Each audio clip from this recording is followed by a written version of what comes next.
This is for all you multi-talented, multitasking, multi-everything people out there. Take it away. Find your glory, write your story, fearless feet will carry you. Time you own it, take your moment, be a fire burning through. Hustling from night until morning, grinding it out, it won't be long. Feel your power, it's your hour, you inspire, you are strong. Enjoy your Zoa. No applause? You're all fired. Now that you've reached the stage in your life where quality television is important, Nubian TV is a black network that speaks to your lifestyle. Nubian TV is the world's first digital network devoted to the upscale and political lifestyles of black people. Nubian TV's programming includes politics, travel, fashion, food, automotive, arts and culture, civil rights, music, and more. Watch now on Amazon Fire TV, Roku, or watch globally at nubiantv.net. Nubian TV, it's what you want to watch.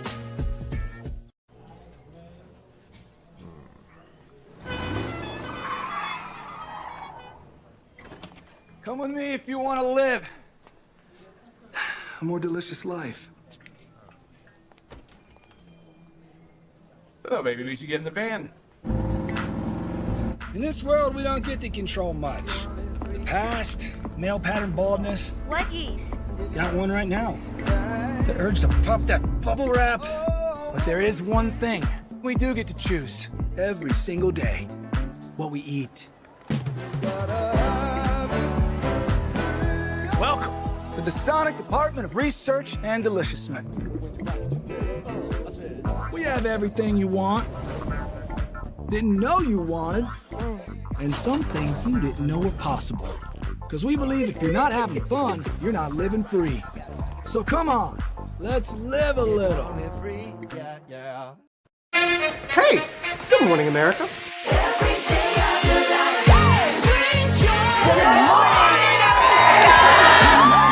Good morning, America. Good morning, America. Good morning, America. Money! Are you ready?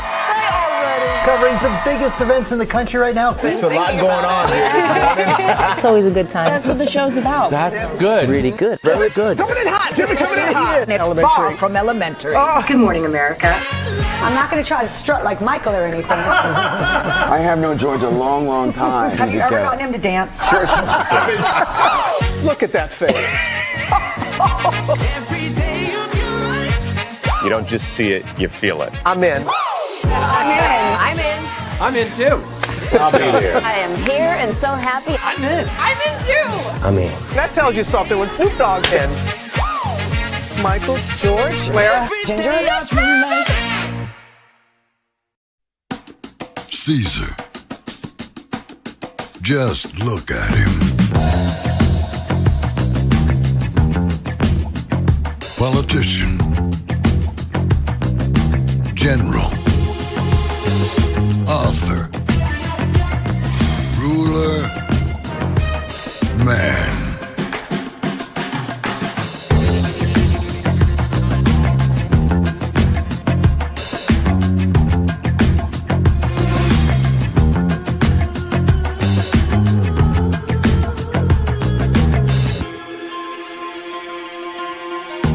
Legend has it, he's not only stared into the belly of the beast,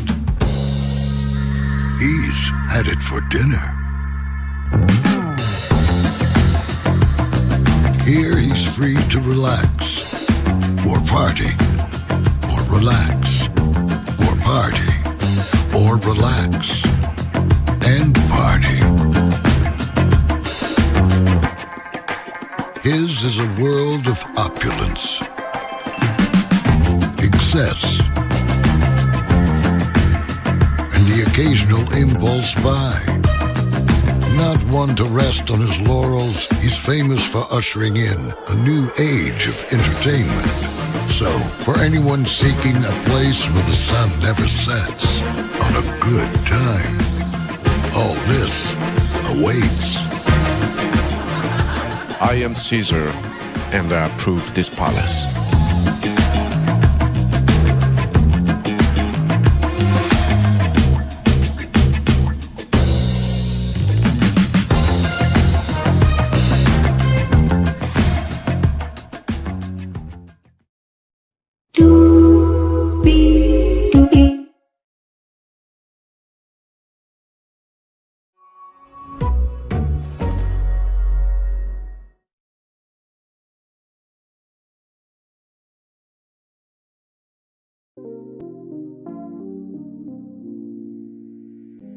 You know, whenever I hear not one to rest on his laurels, he's famous for ushering in a new age of entertainment. And I am seasoned. I approve this palace. It kind of jolts me up a little bit, like, oh damn. Well, it looks like we do have a show to do. Hi, everybody. Welcome in. Glad to have all of you here. I know that for those of you who watch us on regular schmegular basis, you know, Tuesday night will be a whole new tour. But tonight, we wanted to do something a little bit different.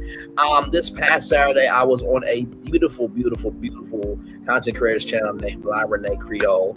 Y'all know we cover theme park news, and actually tomorrow night tomorrow morning rather at 11 a.m. we're going to be talking about Universal Studios Hollywood, a very, very big development there. But y'all know we have been covering all the Disney movies from D23, Epic Universe, Dollywood, a little bit of everything. And so I was like, you know what? I'm really going to step out on faith and try something new. So tonight, what you're going to see is a whole different side of Braylon. For those of you who watch us on regular schmegular basis, you know this about me because I execute every single time we're live on tour. But for those of you in the bushes on the replay gang, and for those of you who genuinely don't know me, I'm going to show you a side that's going to be like, you know what? Maybe Braylon is actually cool. So with that being said, higher is waiting, low is available. But either way, we are live on tour. Let me take down this iconic intro here. You see the virtual tour background. Yes, you do hear virtual tour music. Yes, you do. And then there is me. Hey, everybody. Welcome in. Glad to have you here. So let's get to the begin and do what we do. I am... Oh, hang on, y'all. Well, the sound is sounding good, which is nice. So let me get it up here, and here we go, everybody. Here we go.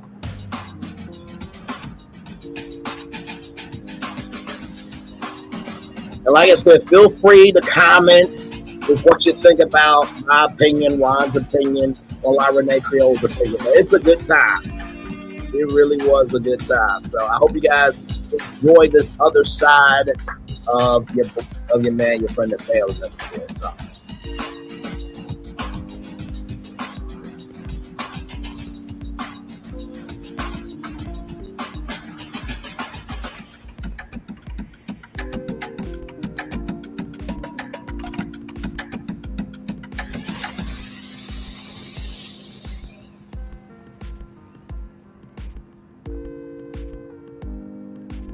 Such a cool countdown intro, by the way. Well, hello, and good morning. Good morning to all of you out there. I'm Reina Creole.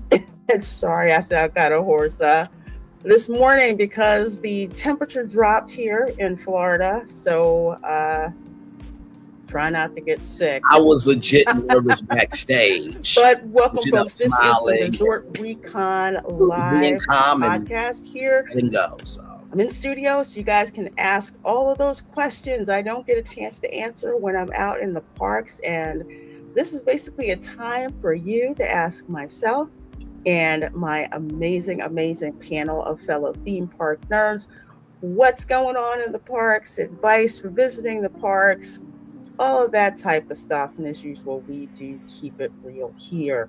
So thanks for all you folks on YouTube dropping in, all of you guys over on X tuning in. We have got a jam-packed show for you today.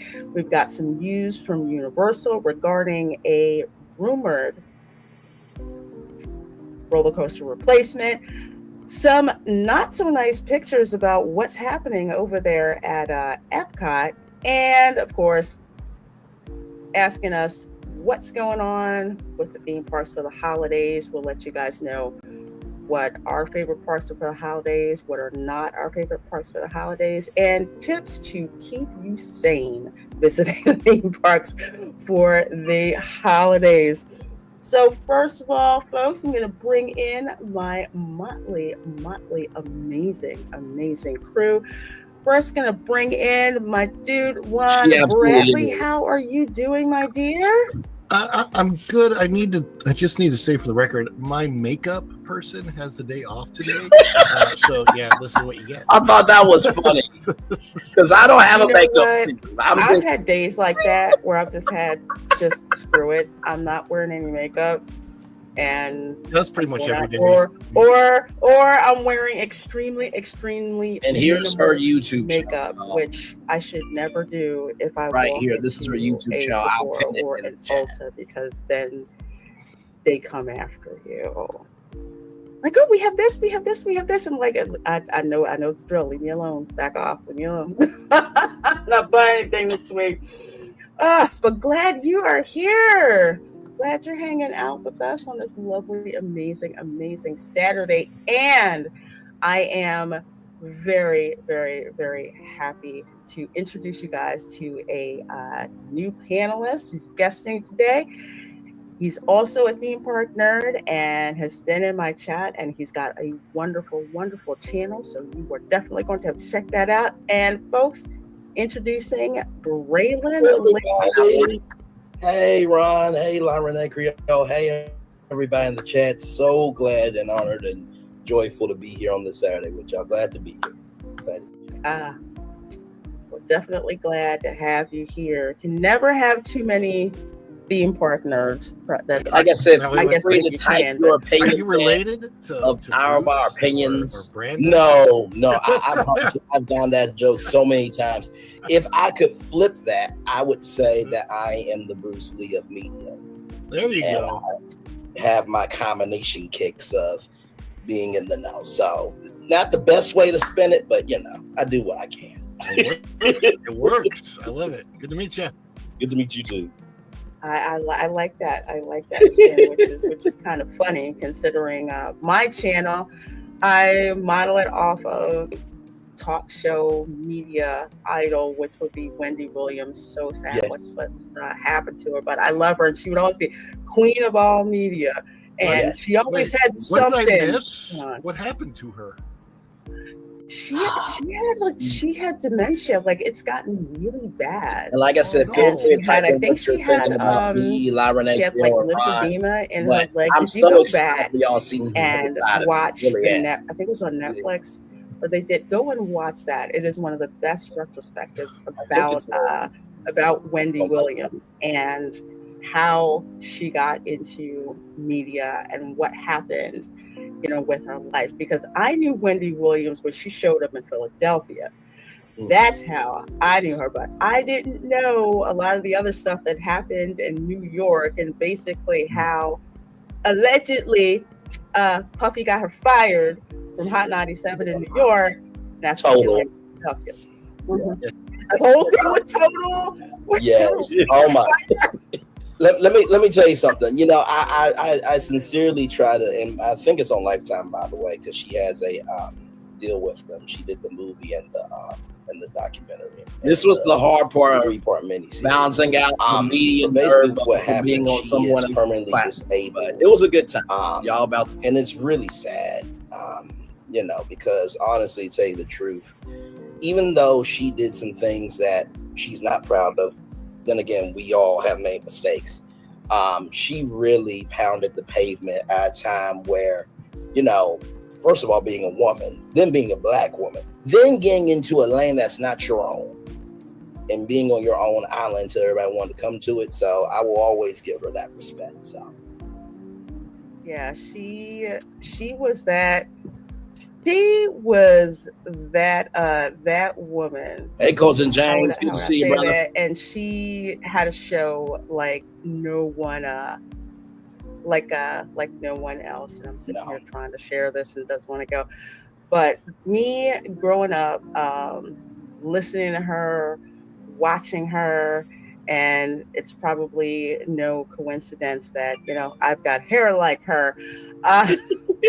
She was perfectly happy with being who she was, and moving through the worlds that she did. Like for myself, it's like I had interests like in fashion and technology and science fiction and and sports. It kind of like ran the gamut instead of saying, oh well, you need to stick in this particular lane. She didn't care.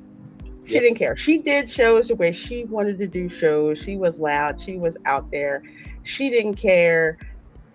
It's like she cared, but she didn't care. Yep. She just had this large personality, and she was just happy being herself. And in her Yes, she was. documentary, she was just like, you know what? I became my own best friend. And I just did what I wanted to do. And I was like, oh, I freaking love that. So if you guys think I'm spicy and I keep real, go watch some stuff that put you in a mental chokehold. Okay. Listen, when Judge Judy says to Wendy Williams, "I don't hold a candle to you," and that's Judge Judy, you've made it. And not to mention too, I don't think people really get. She did that live every day at 10 a.m. for 30 years. And so to be able to take YouTube and all the blogs and to make that a daily talk show,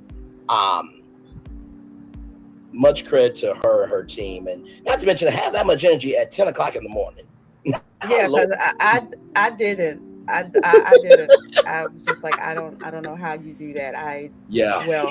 Well, we know how she did it. Yes. You know how she did it. She drank Coca-Cola zero sugar a lot. Yeah. Yeah, and for YouTube purposes, a lot of devil's dandruff, so to speak. If you don't get that joke, go watch Deadpool 2. But I love her to death. If you guys see, sometimes I feel so bad. It's like I send a dossier out to everybody on the panel before a show, but that's who I got her from. Hot Topics. Wendy Williams, she would grab all the tabloids, she'd look through them, and that's how she would start off her show. With, it was, and a fun fact for those of you who may not know. So in the early days, she would have notes in her wigs, and she would actually pull out the notes live on air.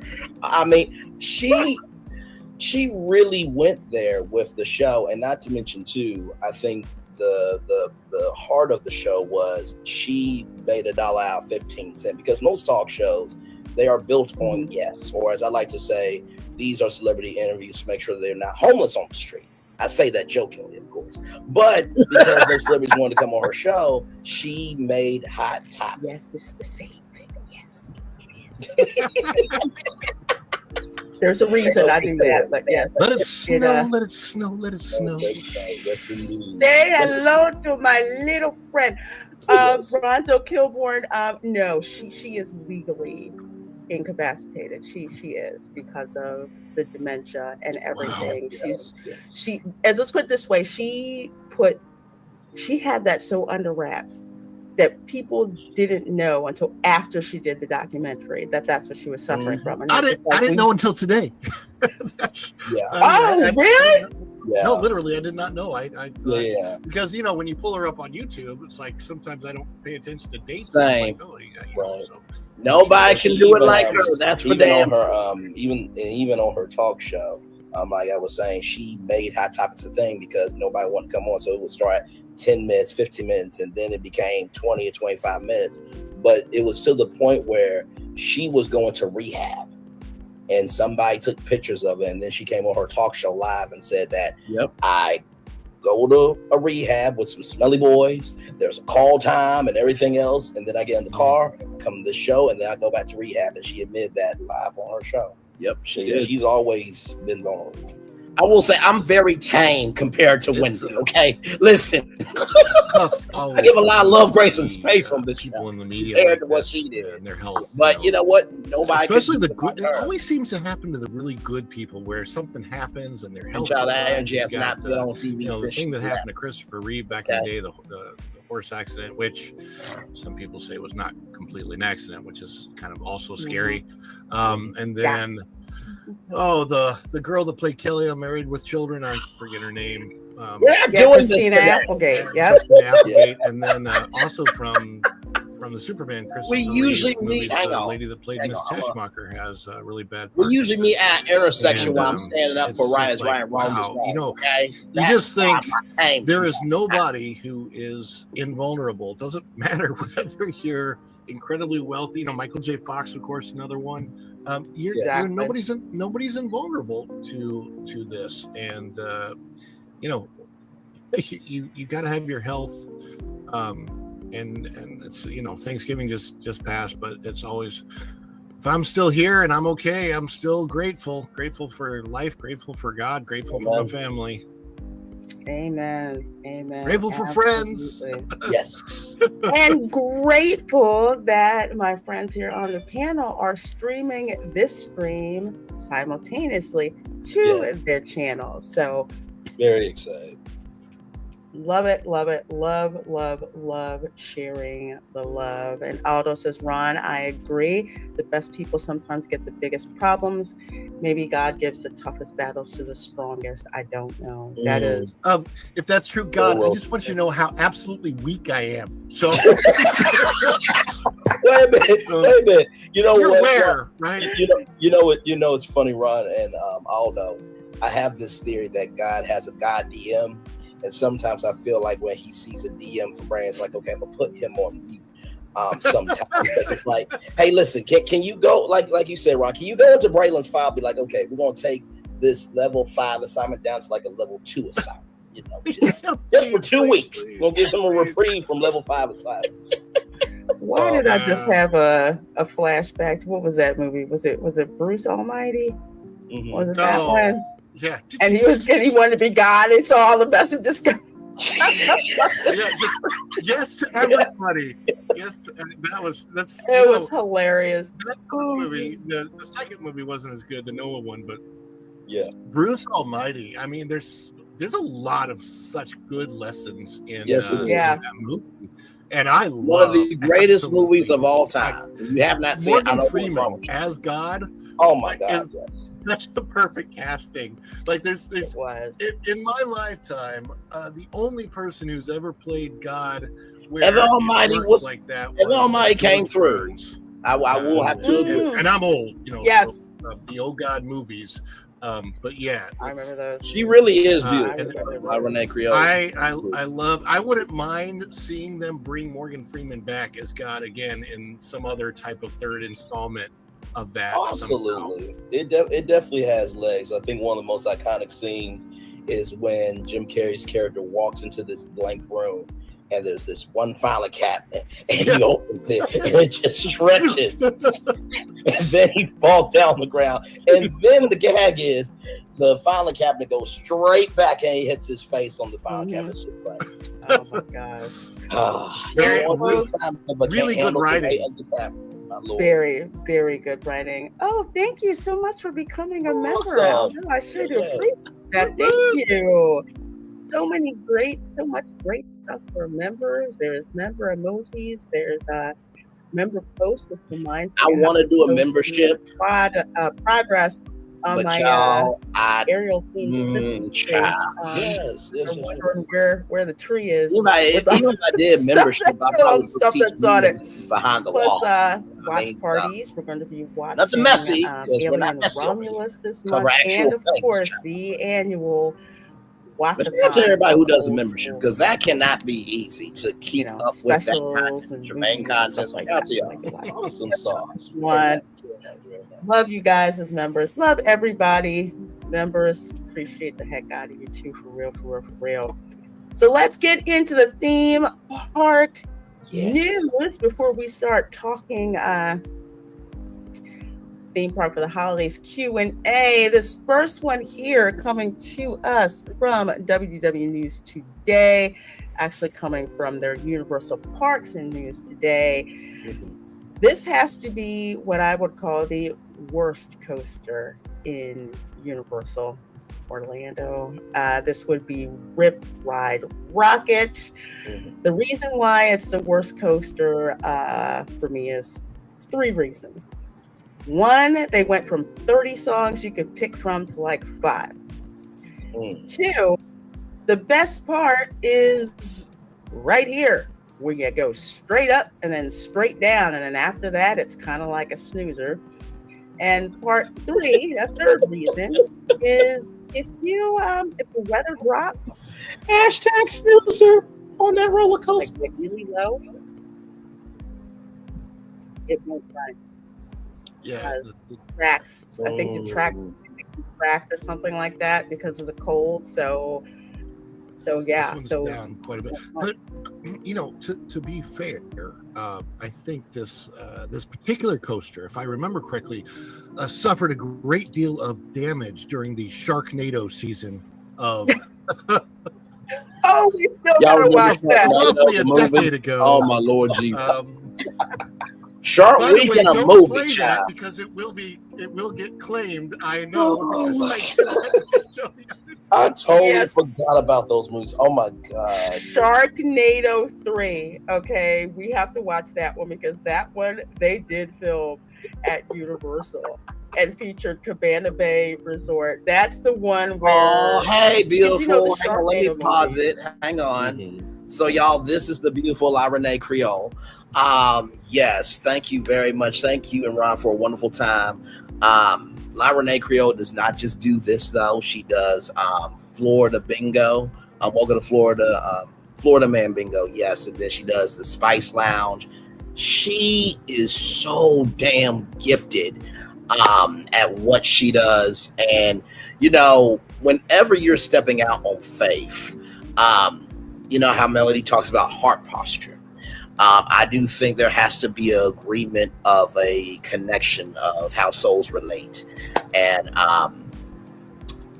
you know, I watch all the theme park channels, you know, WEW Today, Mickey Views, DSNY Newscast. But to see a Black woman be a nerd about something that she cares about, I knew the significance being up there. And I just wanted to, in the words of Walt Disney, plus it just a little bit.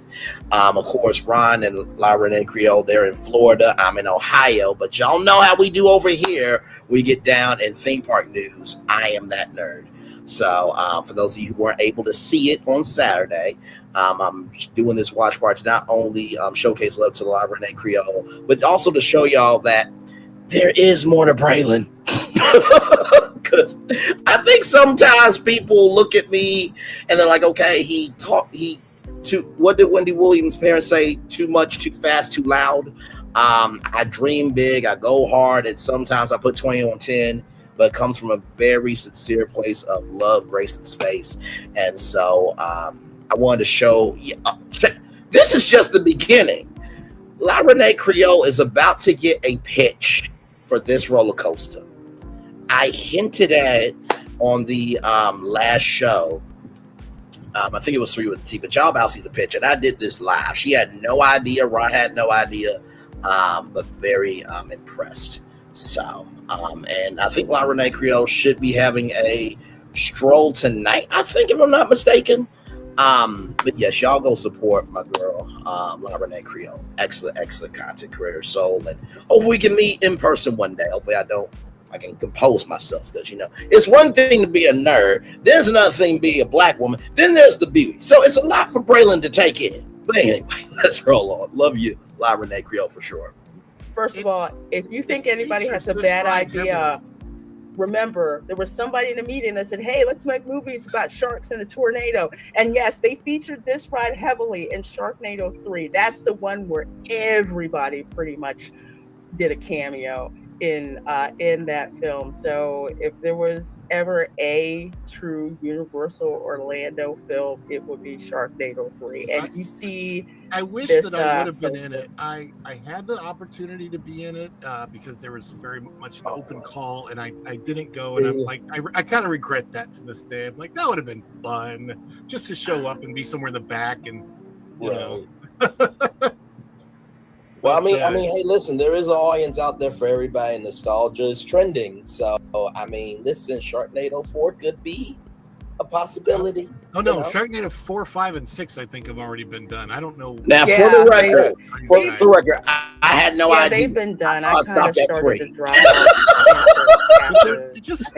off. Good idea. Execution. I was wobbling. Cut like a 90210 episode where they intercut the Sharknado scenes to make it work. That would be hilarious. Just to see I am Searing intercut. I bet you somebody did.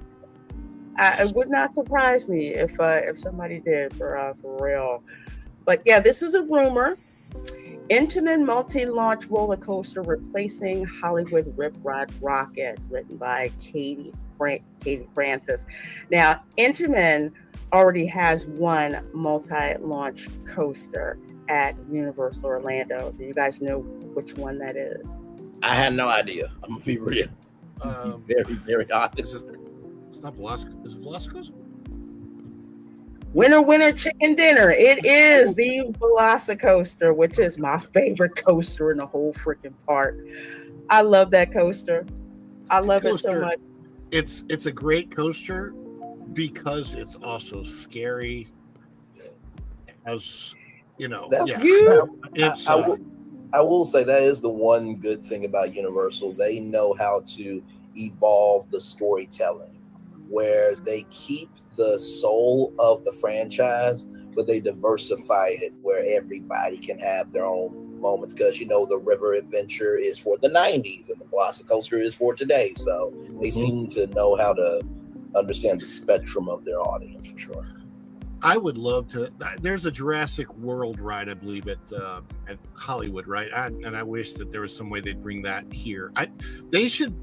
That would actually be a really good addition to Epic when they Thank you, Venus. Much love to have more Jurassic at Epic, like a Jurassic World as one of the gateways, and Epic would be really like cool. I said, I hope to be on Obviously, very soon with Reina Creole on another episode, but especially that all in good time. But yeah, it's I nice to definitely find see good this people, rumor y'all, as and being very they much do so exist. for the it's If you meet them with respect, love, yeah, definitely. Considering get how that back tenfold. much Really will. this particular coaster is down, especially it being unreliable when the temperatures drop to a certain level, and if there's just not as much thrill. I mean, the Velocicoaster, first of all, it was the worst kept secret because they were building it and Universal wasn't saying a darn thing about it. And then all of a sudden, boom, it came online, and it is literally like being in the Jurassic World movie. It is freaking awesome. When you all right, beautiful. So, fans of Hollywood Rip Rod Rocket at Universal Studios, thank you so much. Yes, like, comment, share, subscribe. Because the I am going to say hi in your chat soon. Rumors have swirled of the coaster's demise for a while, but sources close to WDW News Today have reported it's soon to be replaced by a multi-launch Intamin coaster. Notably, Universal recently installed a multi-launch Intamin coaster next door to Islands of Adventure, Jurassic World Velocicoaster, and it's not uncommon for theme park companies to strike multi-attraction purchase deals. Now, when they talk about a multi-launch, Block, have a great Spice Lounge that is over much at love the studios, which is Slinky Dog Dash. Love you as always. Kind of, it's very mild dual launch coaster. Elmbridge Block. But Elmbridge Block, another great you get crib, one launch when you start, when you're running with all the, with all the rafters and everything, and then all hell has just broken loose, and you're going to rethink your life choices. The second launch is even faster than the first one, and if you've ever been on King Ka at Great Adventure, Six Flags Great Adventure, you will get flashbacks at King Ka when you hit that really, really high hat on the second launch. Like, maybe I shouldn't have done this. And also, too, the fact that they play off of the velocity of the intensity of the roller coaster, that also kind of helps as well with the velocity, for sure. Yeah, that thing is so funny, and the fact that you get to watch people like screaming their heads off, like, what the heck is happening? What's going on? Yes, Die Hard is a Christmas movie, and we will be doing a watch party for it again this year. Oh, for sure. For every reason. Question Die Hard's Christmas movie. Yes. Die Hard, the Christmas movie, and the Cleveland show parody. And also, Die Hard was a prequel to the television show Family Matters. Hashtag is a rare condition this day and age. So if y'all wondering what's going on, this beautiful soul here, La Reina Creole, this is her YouTube channel here.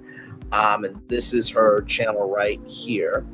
She's got a show tonight at 7:30 p.m. So she's got her Florida theme park live streams.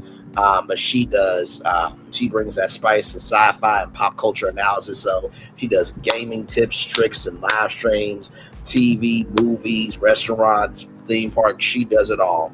And she also has watch parties as well. So this is her channel here, and the link is pinned in the chat as well. So so no, she's a great content creator for sure. So I was on Resort ReCon last Saturday, so we're just watching that, having a watch party. So glad to have y'all here. Another thing about the Nicely done, Ron. coaster. Nicely done. Oh, wait a minute. You mean the rare condition is a hashtag? It's a rare condition this day and age. It was right there. What was I supposed to do? I mean, listen, Reina Creole's the host of the show, so she's got to keep, the energy, the consistency, and figure out the beats of the show. So I'm just like, well, it was right there. Hashtag is a rare condition this day and age. Like I understood the assignment, damn it. Anyway. And this is why I wanted y'all to see this, because yes, I get silly on this show, but like y'all get to see me nerd out, and you get to see that I am the same on a whole nother person's channel. So yes, that did happen live. Yes. I hadn't even thought about that. Hey, let's see who else. Let's see. I saw Sonia just drop in here. Brooke dropping here. Amanda dropped in here. Does this article have the Did I do that? possible theming of this? Because there was another show that I was on where they were looking at the rumored and possible theming. I don't know if you saw hadn't heard. No, I hadn't heard. I hadn't heard that. So it's based on the fact that they are building a Fast and Furious themed coaster out in Hollywood. That they might be doing that here. And I was saying, theming wise, that kind of makes sense because their current, if my understanding is correct, and I've never actually been on it, the Fast and Furious attraction here apparently is not particularly popular, or it's not that great. No, it is the worst. It is the worst attraction. It would make a lot of sense for them to then, because of that property and its popularity, the actual movie itself, to do Fast and Furious, a different version, a different coaster than the one that they're doing in Hollywood, but also because this whips through the cityscape of New York.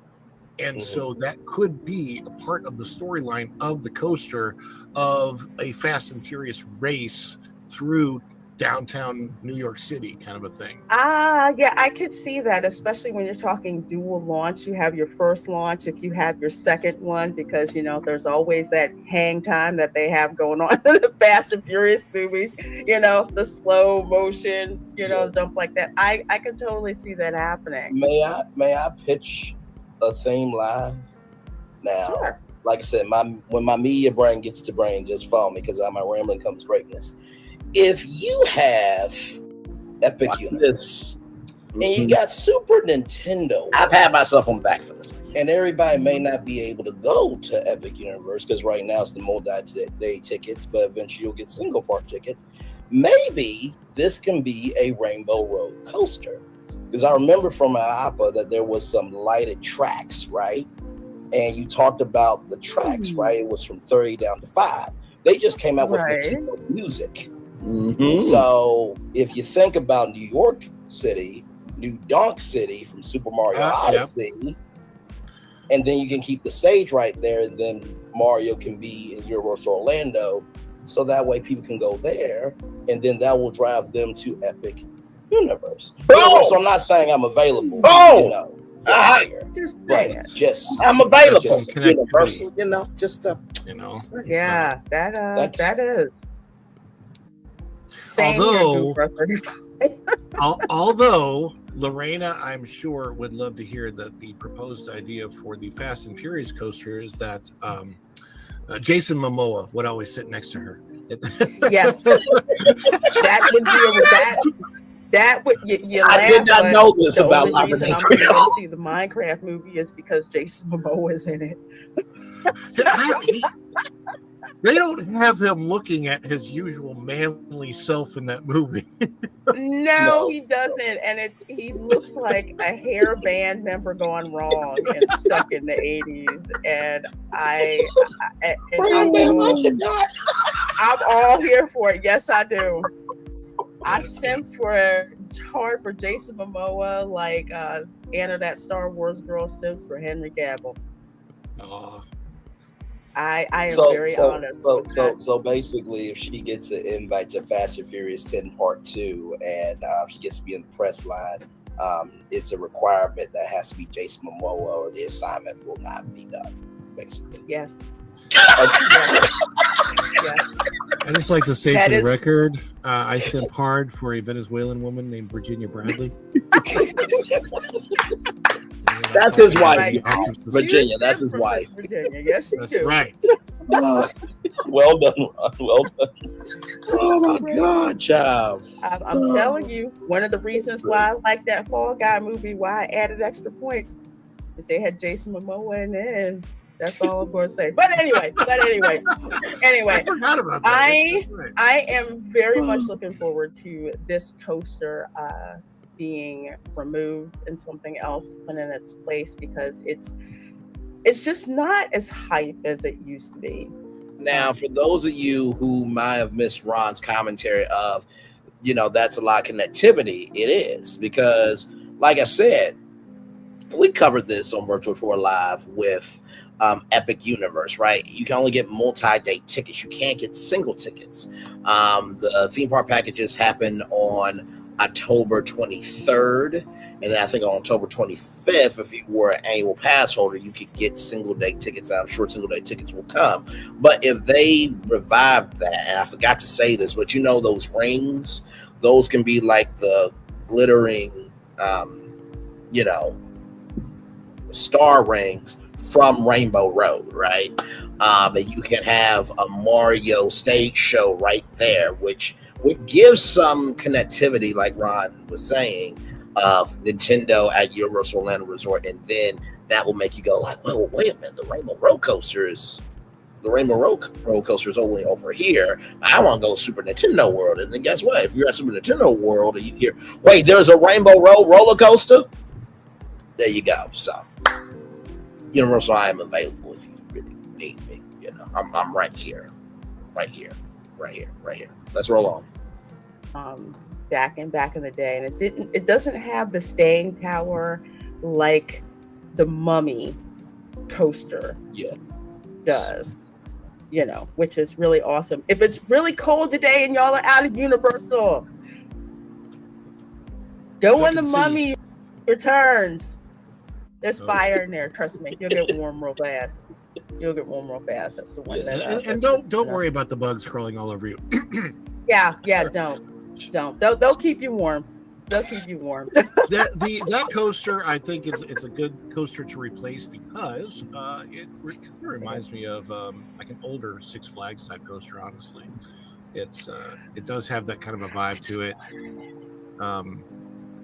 Yeah, it does. It's just not keeping up with today's theme park world and the competition that's going on, and for what Universal is known for. I would just like to see something better, something improved, replace it. Here's what I don't want to see happen to this coaster. I don't want it to be replaced with something that has much lesser theming to it, horrible boring points, and about 75% downtime. And maybe not load the track with broccoli. Y'all will understand why they say broccoli. Do that, okay. And yes, Bugs.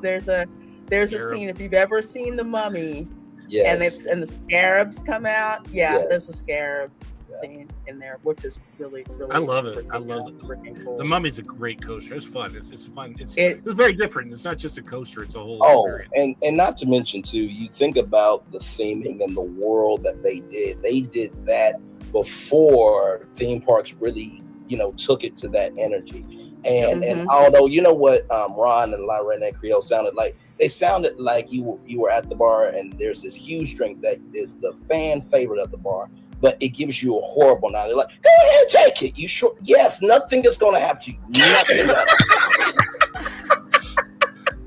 What was that? Well, What was that? there's a drink like that at Galaxy's Edge? Disney. No, I was gonna say at the Tambu Lounge Bar. Oh. Called the Lapu Lapu. You drink 2 of those and you're invisible. I was thinking of the fuzzy from tauntaun. experience, huh? What? Which one? The fuzzy tauntaun. Oh. He said speaking from experience. I said the fuzzy tauntaun. I think it's called the fuzzy tauntaun, with the one that made your lips buzz. It had those. Oh no! I didn't drink that one. No. I didn't drink that one. I always had the Bespin Fizz, the one that's got the dry ice. Remember the one that I drank in honor of the Acolyte being canceled? The only thing I've ever had at Oga's is their version of the blue milk with the cookie on top, which is a much better version of blue milk than the one they sell at the stand. Oh, they did go in Shogi? I didn't know that. In Hollywood? Oh, in Hollywood. Oh, okay. Oh, not dang. Here. Yeah, I was gonna say I no, the ET was protected. Yeah. They have I don't know what the Mummy is in Hollywood now. I think it's new, because when I went there, gosh, it's been 25 years, I think. The Mummy was like a walkthrough experience in Hollywood, and it was not at all like our roller coaster here. And I think they made a more exciting Mummy attraction over there in Hollywood, and that's what he's talking about. Let me know if I'm wrong, going Shogi.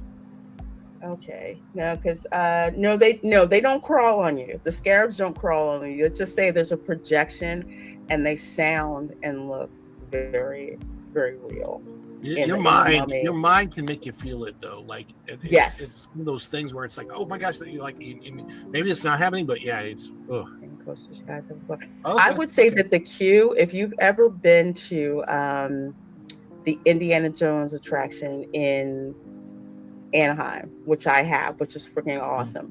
The theming of that queue pretty much it's like really, really cool. The queue like, when you walk through that, it looks like you were literally, you don't know if you're on a set or on an authentic dig of an Egyptian temple. And the statue of Anubis that you go by, it is huge.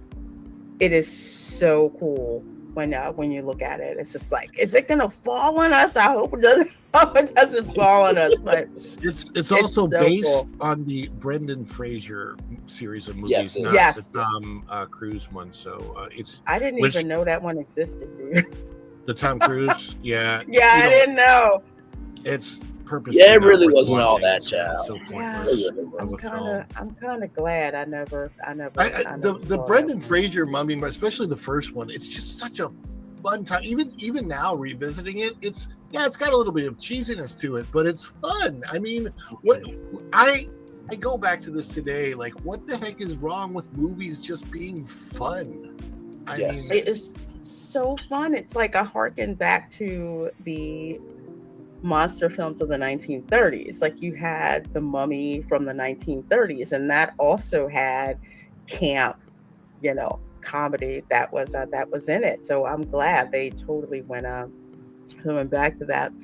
But something else to bring up, which is one of my favorite places to hang out now, and that's over at the Red Coconut Club. Now, this is cool. And it was the Dead Coconut Club for Halloween Horror Nights, and they had the Bloomhouse bar and everything that was up there. But now they've got it themed as the Red and Green Coconut Club. So you've got like photo ops like this, like the Mistletoe Pine Ski Lodge, and what else you got? They've got like see, it's all swagged out.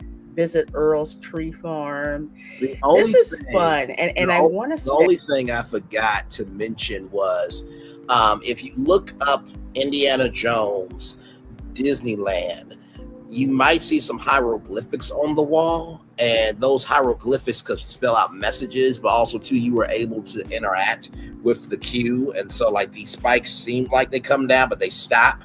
So it really was it is an expansive queue. So like, comment, share, subscribe, everybody. We are watching La Reina Creole Resort ReCon.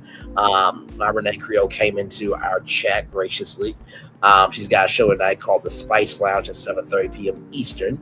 But we are watching this because some of y'all didn't get to see it. And I'm also very proud that I took a step out on faith and did this because I genuinely wanted to, not to just evolve because I see the writing on the wall and don't want to be dried up, but because I actually do create original content, because the person that you are should reflect the content you create. So yeah, roll it. I think Disney ripped off this idea from Universal because they're doing their quote unquote family friendly Pirates of the Caribbean lounge, right? The Red Coconut Club is completely family friendly. It's for everyone. They sell alcohol there, but I almost want to say the alcohol is not the main attraction. The main attraction is how they theme this place. Because if you see my live stream that I did during Halloween Horror Nights and we went in, they had like coffin photo ops. It was swagged out like a vampire bar from the 80s. So they had like old school TVs and they had like the music going and fun places just like hang out, sit there, chill, get whatever you want. And it was a very, very nice atmosphere and it still is. So I like how they did this for Christmas, so I'm gonna have to check this out. So this is in City Walk at Universal. So there's free parking after 6, and it's on the second floor. So if you go in the City Walk, then take the escalators to the left, go on up there, and that's where it is. And it's so cool. Everything in City Walk right now is themed to Christmas with the Earl the Squirrel, who is the Christmas mascot at the park and always at the park every year. Oh my Lord! And look at that! This is so cool. How they going to theme this? The Pirates Bar is just as family friendly as ESPN betting and Disney Plus. Yeah. Did they? Yeah, I'm not. Did they steal that from Blizzard Beach since it's down right now? Yeah, I was about to say that. Yes. I mean, that is a good point. Yes. They yeah. Like, y'all aren't using this. Hey, Therian. It's finally I made to watch it live. Well, welcome and thank you. Thank you. That, by the way, is one of my favorite things about the Blizzard Beach water park is that it has that feature in it that they don't have that anywhere else. And seems so weird, but it's like, it's really not nice not to have to take 500 steps to the top of the water attraction. So if you think about it, that was the Disney Skyliner before the Disney Skyliner. And the predecessor to that was the Skyway at Disneyland. Yep, and that's true. For the rest of Los Angeles. I bet you probably one of whoever it was at Universal Creative, I guess, was probably one of those former Disney Imagineers folks. Remember, Universal got a lot of Disney Imagineers when they laid them off. Well, Universal has also become very good at trolling Disney on social media. Yeah. Yeah. Oh my God! You know what this is reminding? You know what this is reminding me of? When Walt Disney had Oswald the Lucky Rabbit. It was Charles Mintz that undermined Disney and took his animators and Oswald the Rabbit. So when you guys brought up the Universal taking Disney Imagineers, it kind of a little parallel, not too much, but just a little. To that. Eventually, Oswald came back to Disney by way of Al Michaels and then Epic Mickey, the video game franchise, and all that stuff. But yeah. The difference being that in that case, Oswald was stolen from Walt, and in the current case, Bob Iger drove off the Imagineers. Yes.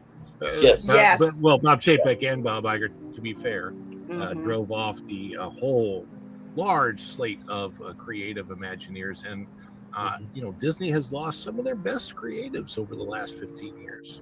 Yeah, because it is uncanny. I mean, not so much over at the studios, but you'll see in pockets in the studios because it was a different part built from the bottom up. But Islands of Adventure, that was built from the bottom up with former Disney Imagineers, and you feel it every time you walk through that park.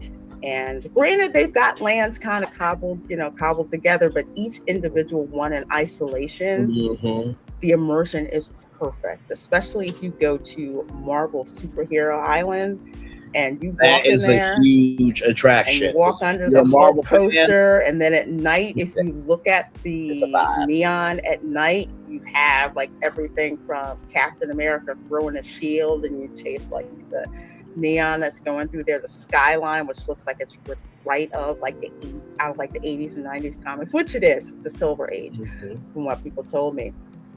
It is just amazing, and it's uncanny, and you can tell stuff like this. Ooh, I need those nutcrackers.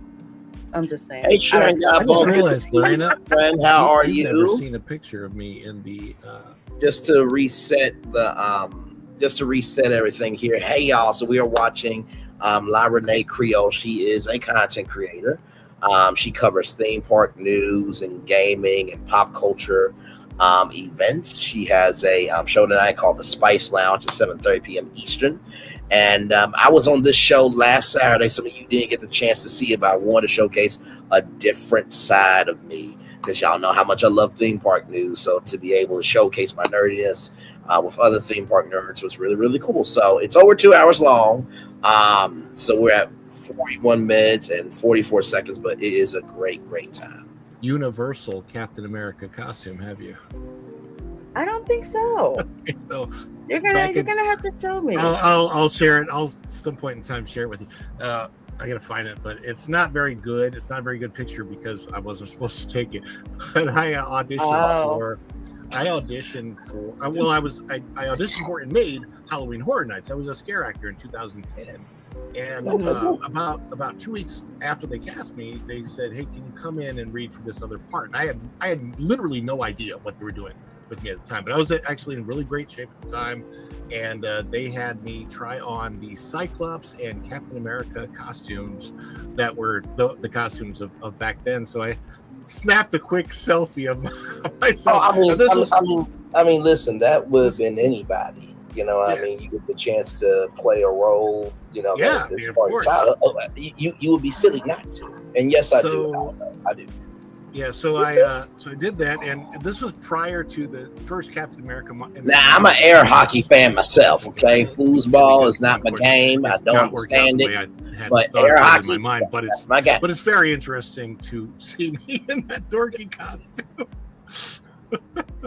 Oh man, you're gonna have to show it to me. I'm looking at this, and I'm looking at like this just gives me like 90s vibes. They have the Coca-Cola bar that's here. They've got, foosball table, cheesy Christmas lights. It's just fun. Now the really upscale bar is like upstairs. So I think there's like I want to call it like a satellite bar down on the bottom floor, but the bottom floor is more themed to like places to sit, nice photo ops and theming. And then the absolute crazy bar with all the alcohol is upstairs. So this is where they had the Bloomhouse experience, even complete with the Megan doll, which is really cool. So this is actually, this is upstairs. I like this with like the old school theming. Almost looks like gift wrapping paper. There's just something very tactile about this. When you see it, it's like you think of any of like those not old crazy, but like 80s crazy, like it wasn't Ski School. What the heck was that? I'm blanking on what ski movie. It was like a comedy. I can't remember. I cannot remember it right now, but it was really funny. I think it was Ski School. But is that like there's a white elephant they've got up here somewhere? Yeah, right up there. So it's like the white elephant. You ever had the white elephant gift exchange? Oh yes, those are fun. White elephant exchanges are fun. Yes, for sure. And I love the cheesy decorations. This is just fun. And the Red Coconut Club is really nice to check out down at Mistletoe Pine Ski Lodge. I like how that looks too. That's really cool. Yeah. So yeah, go and check it out. Even if you can't visit Universal for the parks for the holidays. It is. Visit It is. City Walk, and there's all and like of I this said, stuff. and like I that's said before, going on. Nikki News, I wanted you guys to see this, because like I said, we cover anything and everything over here per usual. But for y'all to see me in this light, that when you put Braylon in a different space, he's still the same person. You know what I mean? Plus, I love being able to share fun moments with you all. If my mom, my dad, my sister are watching, this will be the first time that they see it too. So yeah. So I hope you guys are enjoying the show so far. There is more to come. I'm just pausing to just kind of get you guys into what's going on, because there's people probably coming in and I'll be like, what's going on? So glad to have y'all here. Hopefully y'all are enjoying the other side of Braylon Lee. On how they have it swagged out. It's very comparable to what Disney has going on at Disney Springs, which is, I'm starting a little earlier about the theme park segment, but Disney Springs is actually a very good experience to have during the holidays. They do stuff there. They kind of keep it under wraps, but it really is a cool experience to do. Very family friendly. Did they steal this from Gaston, Ron? Is that Gaston's antler? Yeah. You know what? It's funny because over at Gaston, Gaston is the villain in Beauty and the Beast. Uses antlers in all of his decorating, so even the wreaths, the Christmas decorations that they have up, have antlers. It's the part new fancy in the that wreaths, Gaston and has all a the tap Christmas with. stuff everywhere. World. Speaking of Christmas stuff, question: have you've seen the Christmas tree this year at Magic Kingdom, Lorena? Correct? Yes, I have. Is it not? Does that doll? There's a doll that looks like Megan under that tree. I swear, it gives me Megan vibes when you're walking in from the left side, and there's a doll that's just sitting there, and it's just. I mean, it really is that beautiful. doll gives me Megan That vibes. lounge. It doesn't look exactly like her, but it's okay. All good. We'll be right here. We'll be right here. It out. No, Brogu, it's not liquid. It's LED lights that they have going on. And they do have a projection effect, which I have seen. They do it for rain. So it looks like it's the coolest thing. It'll look like there's actual rain and puddles on the floor, but it's a projection. Very cool. It's so cool. I've seen them do it in the Halloween Horror Nights tribute store. They also, not the exact same thing, but there's an effect they do with roaches too. Oh. It's the same thing. It looks like, yeah, it does. It looks like roaches on floor. Nice. Thank you so very much. Nice. This was a nice super chat. Really was. Thank you. Oh, I'm sorry. Someone have a question? No, I was just heard my name. I was cheering for Abu Nas. Yes, Abu Nas. Yes. Happy to finally pop in and show my love to my awesome producer. Thank you, my dear. I swear Disney needs to pay money to you for doing this. They don't deserve it. Meanwhile, I'm cleaning my house, listening in. Oh, thank you. That was a very nice. Thank you. I appreciate that $10 super chat, my dear. Appreciate that so much. Please do check out Abu Nas's album Security Concepts. It is on Spotify. It is absolute fire. If you miss old school hip hop and tired of the freaking mumble rappers, you need to check it out. Mumble rappers. Like, what did he say? Speak up. I can't hear you. I like full sentences in my raps, please and thank you. I like full I know. It's like, come on, give us something to think about. Yes. You know, but yeah, you gotta check this out. Again, this is down It's really nice. It's really nice. It's a hidden. No, they don't have the old school tabletop gaming. Oh, can that? No way! They're for these. That's what the fish is, right? Yes. Was that the water one? Okay. Yes. Because there are several different old games like that. I think so. I saw that one. I do remember that They had different tables. Like I wasn't around for it, but I've seen après-ski categories, card games. So other little cool things to do, while you're in there. So that's I love this. It reminds me of the Osborne Lights in a way. Yes. Oh, don't remind me of the Osborne Lights. I know. I bet you someone at Universal Creative said, yeah, remember those Osborne Lights they got rid of? Yeah, it's that was quite sad. I will never understand why they couldn't have just moved those to somewhere at Disney Springs. There's plenty of places to put them up at Disney Springs, but they're gone now. I mean, what is Make-A-Wish? I don't know. Somebody's got them. The Make-A-Wish Village, which you just reminded me, and I may not be able to get a ticket by now, where you go, there's Give Kids the World Village. That's what it is. Yes. Give Kids the World Village. And that's a really cool place too. If y'all want this whole place is decked out with the lights, just like the Osborne Lights. You can drive through. The money goes to Give Kids the World. I think the proceeds from the Disney license plates goes to Give Kids the World, right? I'm trying to remember. That or Make-A-Wish. Or Make-A-Wish. Yeah, that's why I bought one, because I was like, I don't want to go to Disney. It's quite interesting with the Osborne Lights, and although I don't think that's on purpose, Aldo was saying the only sad parts were blocking Braylon with the long jets on the screen. Yeah, I'm sorry about that.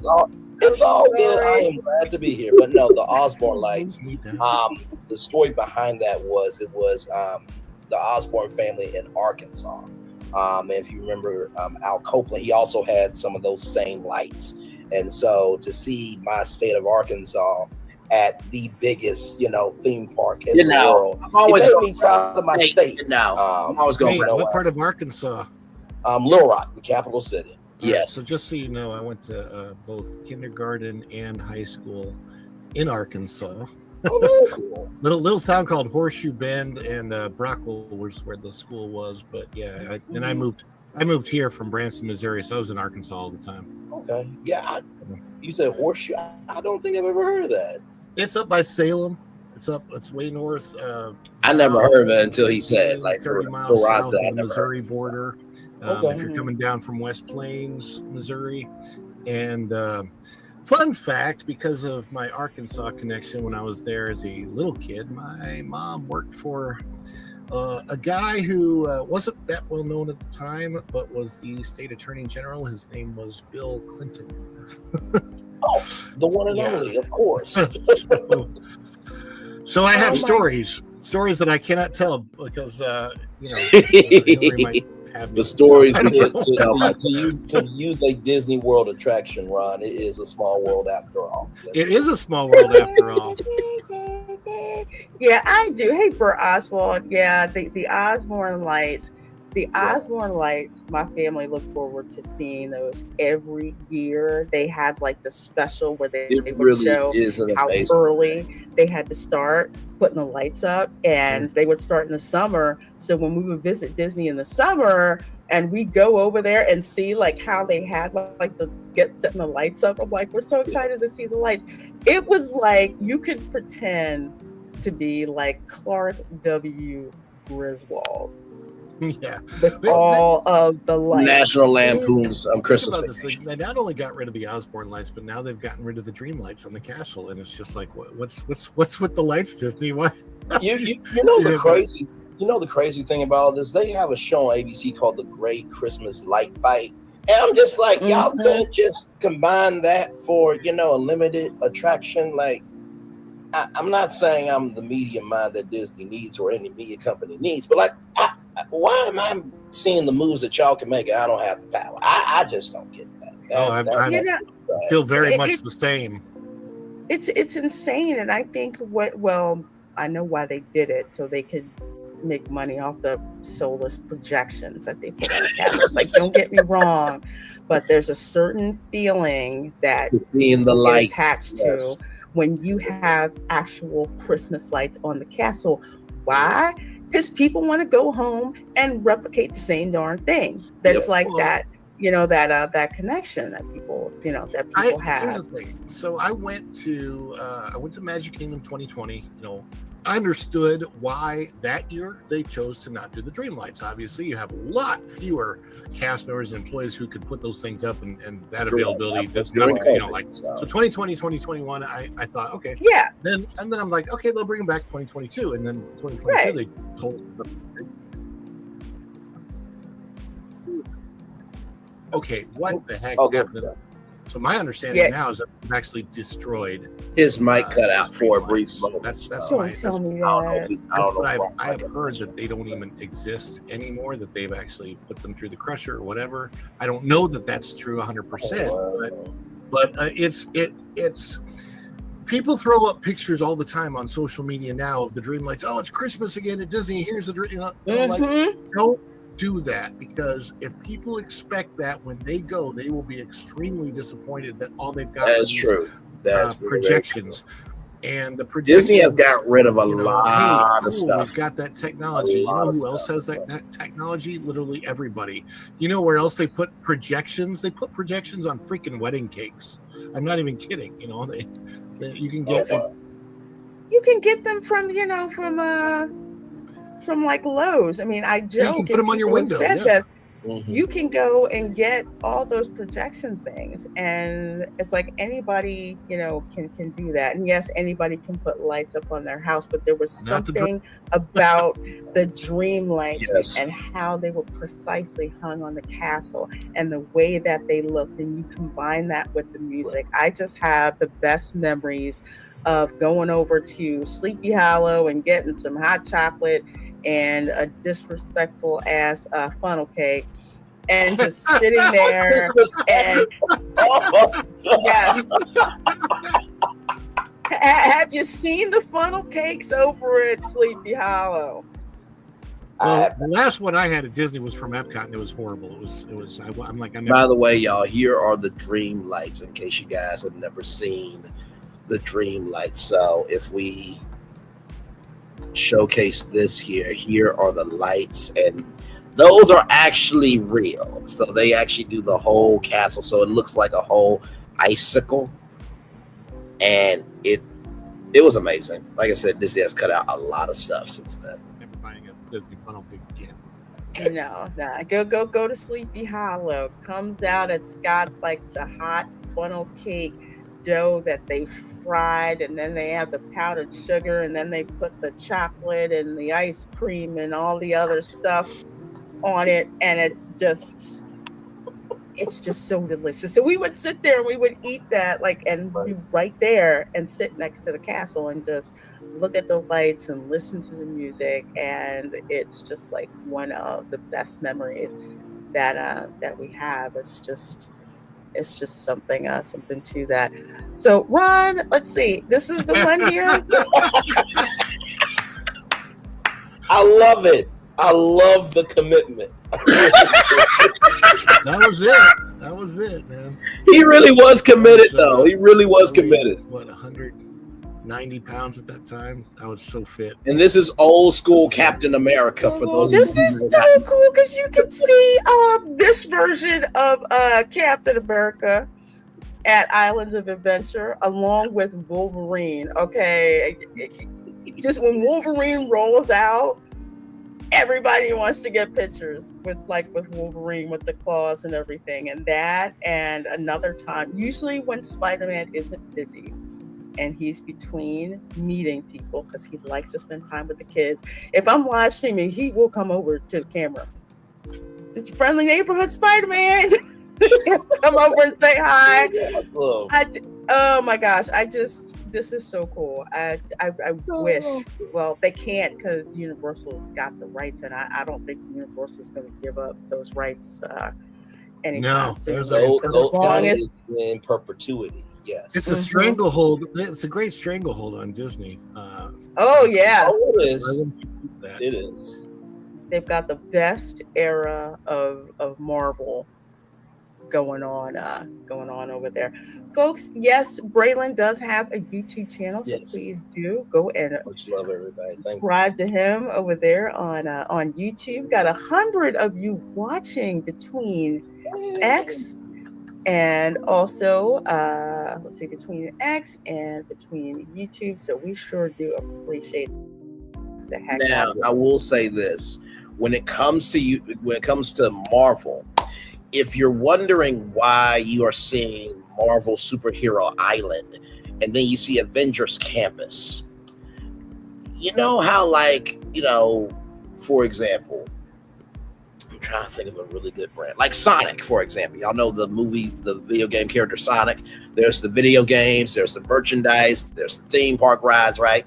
So back in the 90s, Marvel sold their theme park rights to Universal. Now, they sold the theme park rights of the characters from that decade, like the 90s and the 80s, right? Here's the problem.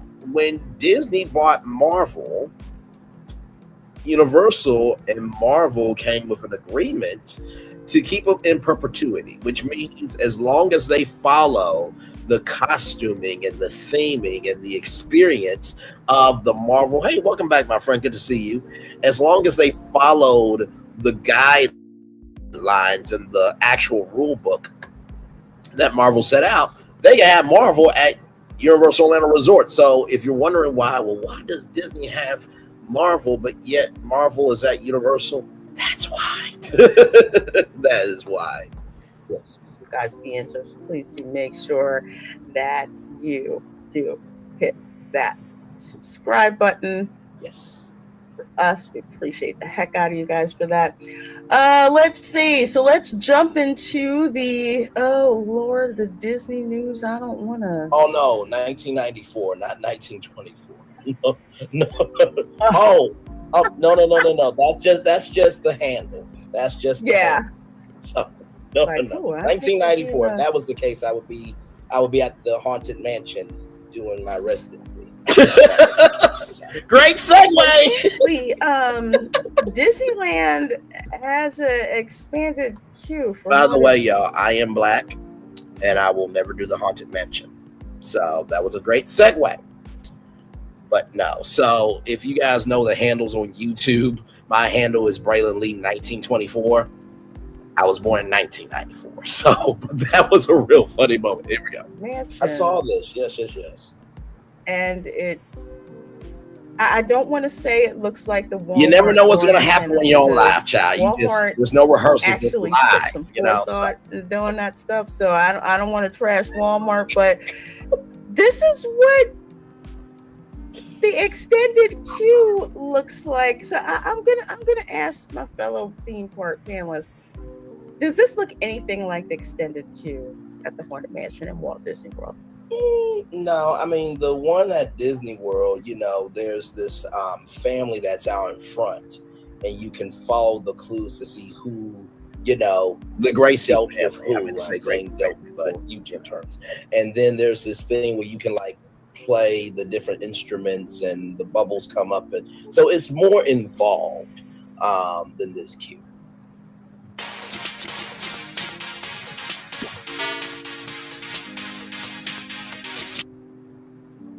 Yeah, it's not like that. I honestly tell people, if you've never gone to the Magic Kingdom before and you can take the time to do the queue at Haunted Mansion, do the queue, because the queue is super, super interesting. It's got a lot of the story elements to it. It's got the statues there.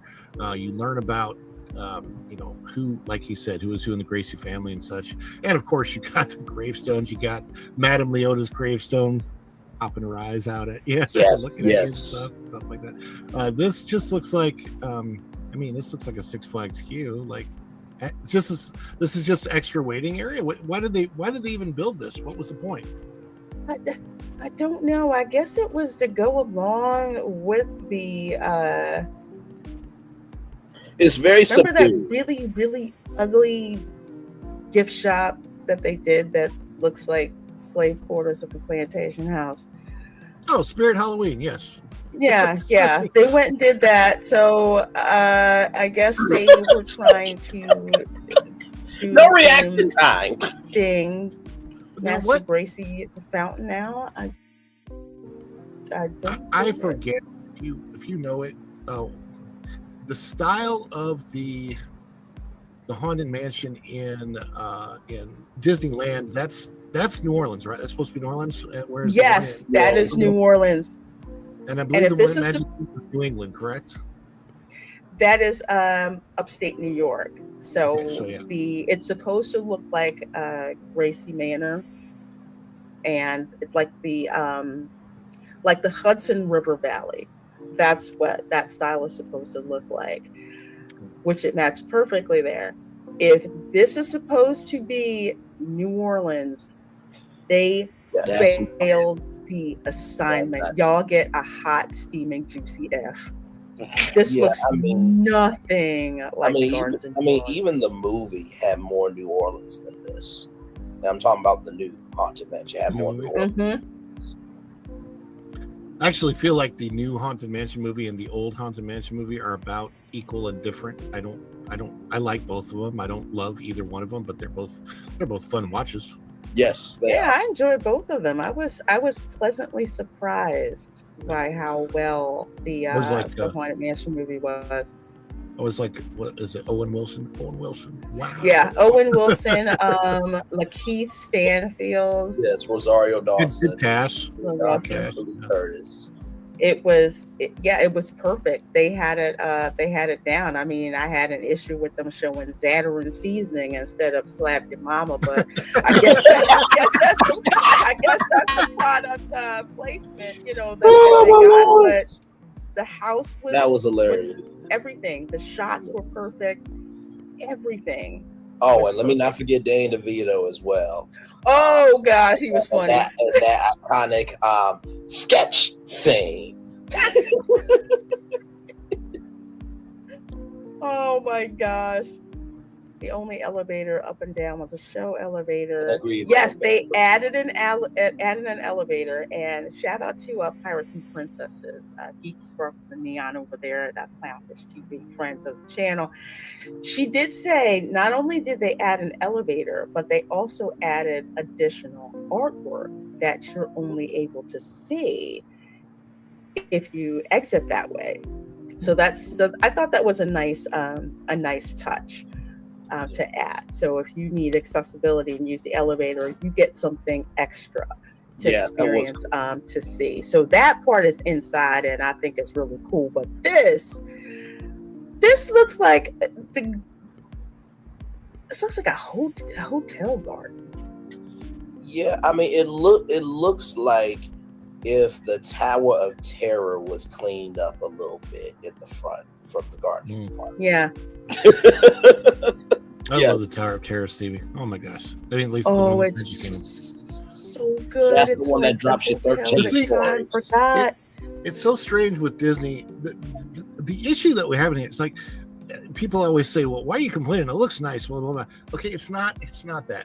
People don't realize Disney, for 90 years of their life as a company, set a precedent, and the precedent that they set was, let's be honest, near perfection. There was always that Disney difference that we went above and beyond, and basically for the last 10 to 15 years, that's the issue is that precedent has slipped, and what we're looking at is the product of people not caring to the level that they used to, and just wanting to make something that is what they would what whoever's making it considers passable, which is what happened with Communicore Hall at Epcot. That's like, we're going to talk about that in a minute too. But another thing I wanted to go ahead, Ron. Sorry, I didn't even know. No, that's my point. My point is that it's not we are ragging on Disney for doing something that's still kind of nice. It's the fact that they set this precedent and they are not living up to their own.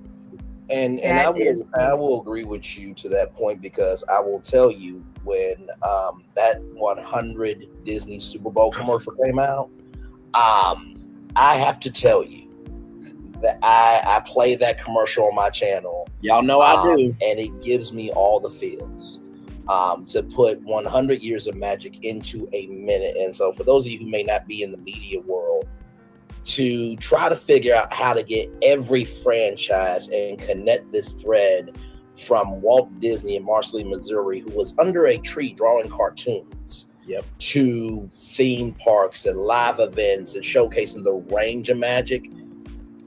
All you gotta do is just bring that commercial out into the parks. I mean, for goodness sakes, like with the D23 Expo, and this would be a little fun story. I haven't shared it really on my YouTube channel, but it's on my YouTube channel because I'm streaming it. But I made a fake press release called the Disney 100 for 100. So like 20 ideas from each different age group, and those 100 ideas will become true from Disney, and they would make that happen for the fans. Would have been a great idea to do at D23, you know, and you have a year-long thing, and then at D23, that's when the 100 Dreams will be released live. By the way, ABC, Disney, just got a question for you. You've done D23 for how many years, and you never done primetime coverage on ABC? Okay, I'm just saying. Y'all got it. I'm just saying. Just saying. Speaking of D23, Destination D23 is going to be at the Coronado Springs. Coronado Springs. Yeah, it looks like I'm going to have to drag myself down. My last workplace. She does not like the Coronado.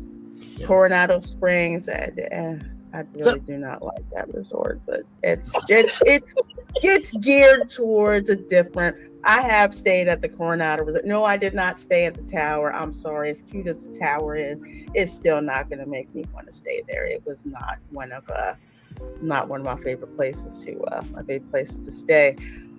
But keeping on the theme with the Disney. Oh yes. My comedy comes out here. Yes.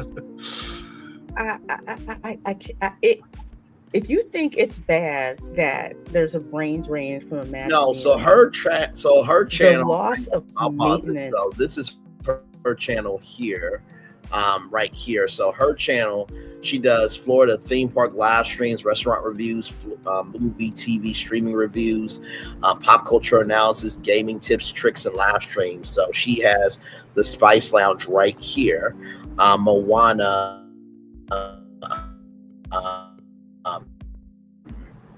Opening. So this is happening here in just a little bit. Oh, DJ Knight said hi to me. Hang on, let me get DJ Knight in here. Hang on. So yeah, she does a little bit of everything. Which we do the same. Here's the thing, right? It's wonderful to find people that, you know, they do different things and you do different things, but y'all do them in two different ways, but yet they're both are necessary and needed. So this is, hang on, let me go back up. Let me go back up right here. So this is Reina Creole. She came in our chat earlier. And then here is the link right here. So youtube.com/La LAREINA Reina Creole CREOLE. Now, this part of the show that you guys are about to see, I was very proud of thyself. Let's roll it. Knowledge is even worse, because I remember Disney attractions were pristine. They would hose down the parks at night, every night, to make sure it was clean. If a ride broke down, it was a rare occurrence when that happened. It's just like, oh, it must be something really, really bad, you know, that happened. You know what happened? I think I can translate what's going on. Aldo and everybody.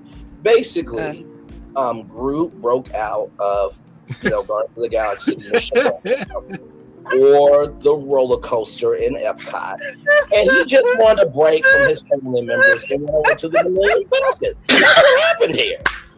That's what happened, guys. Y'all, let me tell you something. Reina Creole and Ron had no idea I was going to do that joke live, and that's the fun part about finding good people who are about their purpose, not seeking attention, but they really are who they say they are. They're not about their persona. They're about bringing their soul. And so, you know, that could have just been a story there. But I'm like, no. This is a theme park show. We're gonna flip it, reverse it, and bring it, where it needs to be. So when you saw Reina Creole's face get bright, he really said this.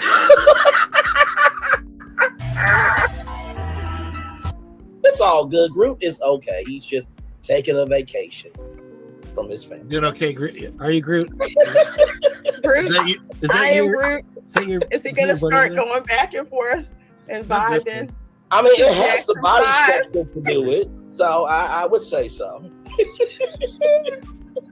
So cute. Bow, back, and bow, back, bow. Hey, yeah. What's the matter with you? Where did I put Groot? Wait. Oh wait. He's behind the orange. He's behind the orange bird. I'm trying to bring that.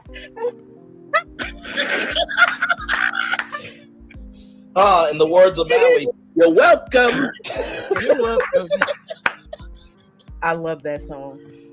Yes, which I definitely don't love the songs of Moana too. But one more time, just for the comedic genius of who I am. Now, like I said, I have funny moments. I'm not that funny, but I have my moments though. So just one more time for the one more time. Speaking of D23, Destination D23 is going to be at the Coronado Springs. Coronado Springs. Yeah, it looks like I'm gonna have to drag myself down. My last workplace. Coronado. Yeah. Coronado Springs. I really do not like that resort, but it's geared towards a different. I have stayed at the Coronado Resort. No, I did not stay at the tower. I'm sorry. As cute as the tower is, it's still not gonna make me want to stay there. It was not one of my favorite places to stay. But keeping on the theme with the Disney, my goalies. Maintenance for the.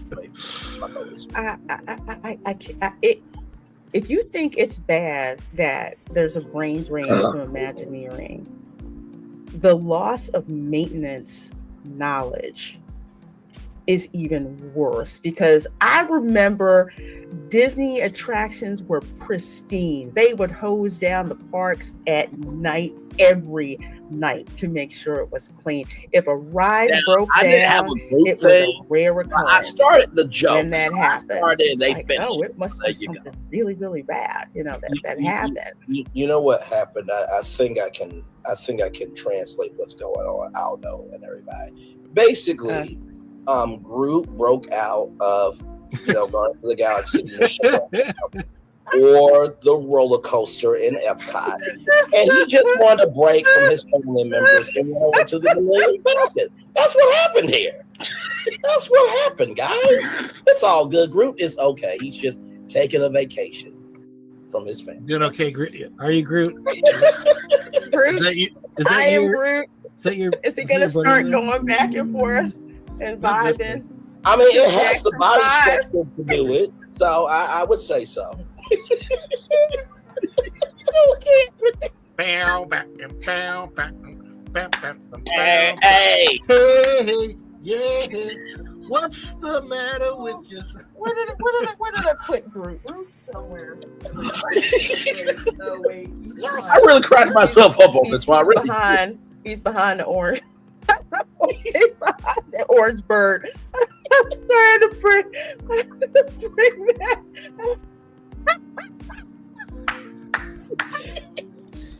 In the words of Maui, you're welcome. You're welcome. I love that song. Oh my god! Which I definitely don't love the songs of Moana too, but that's a different thing.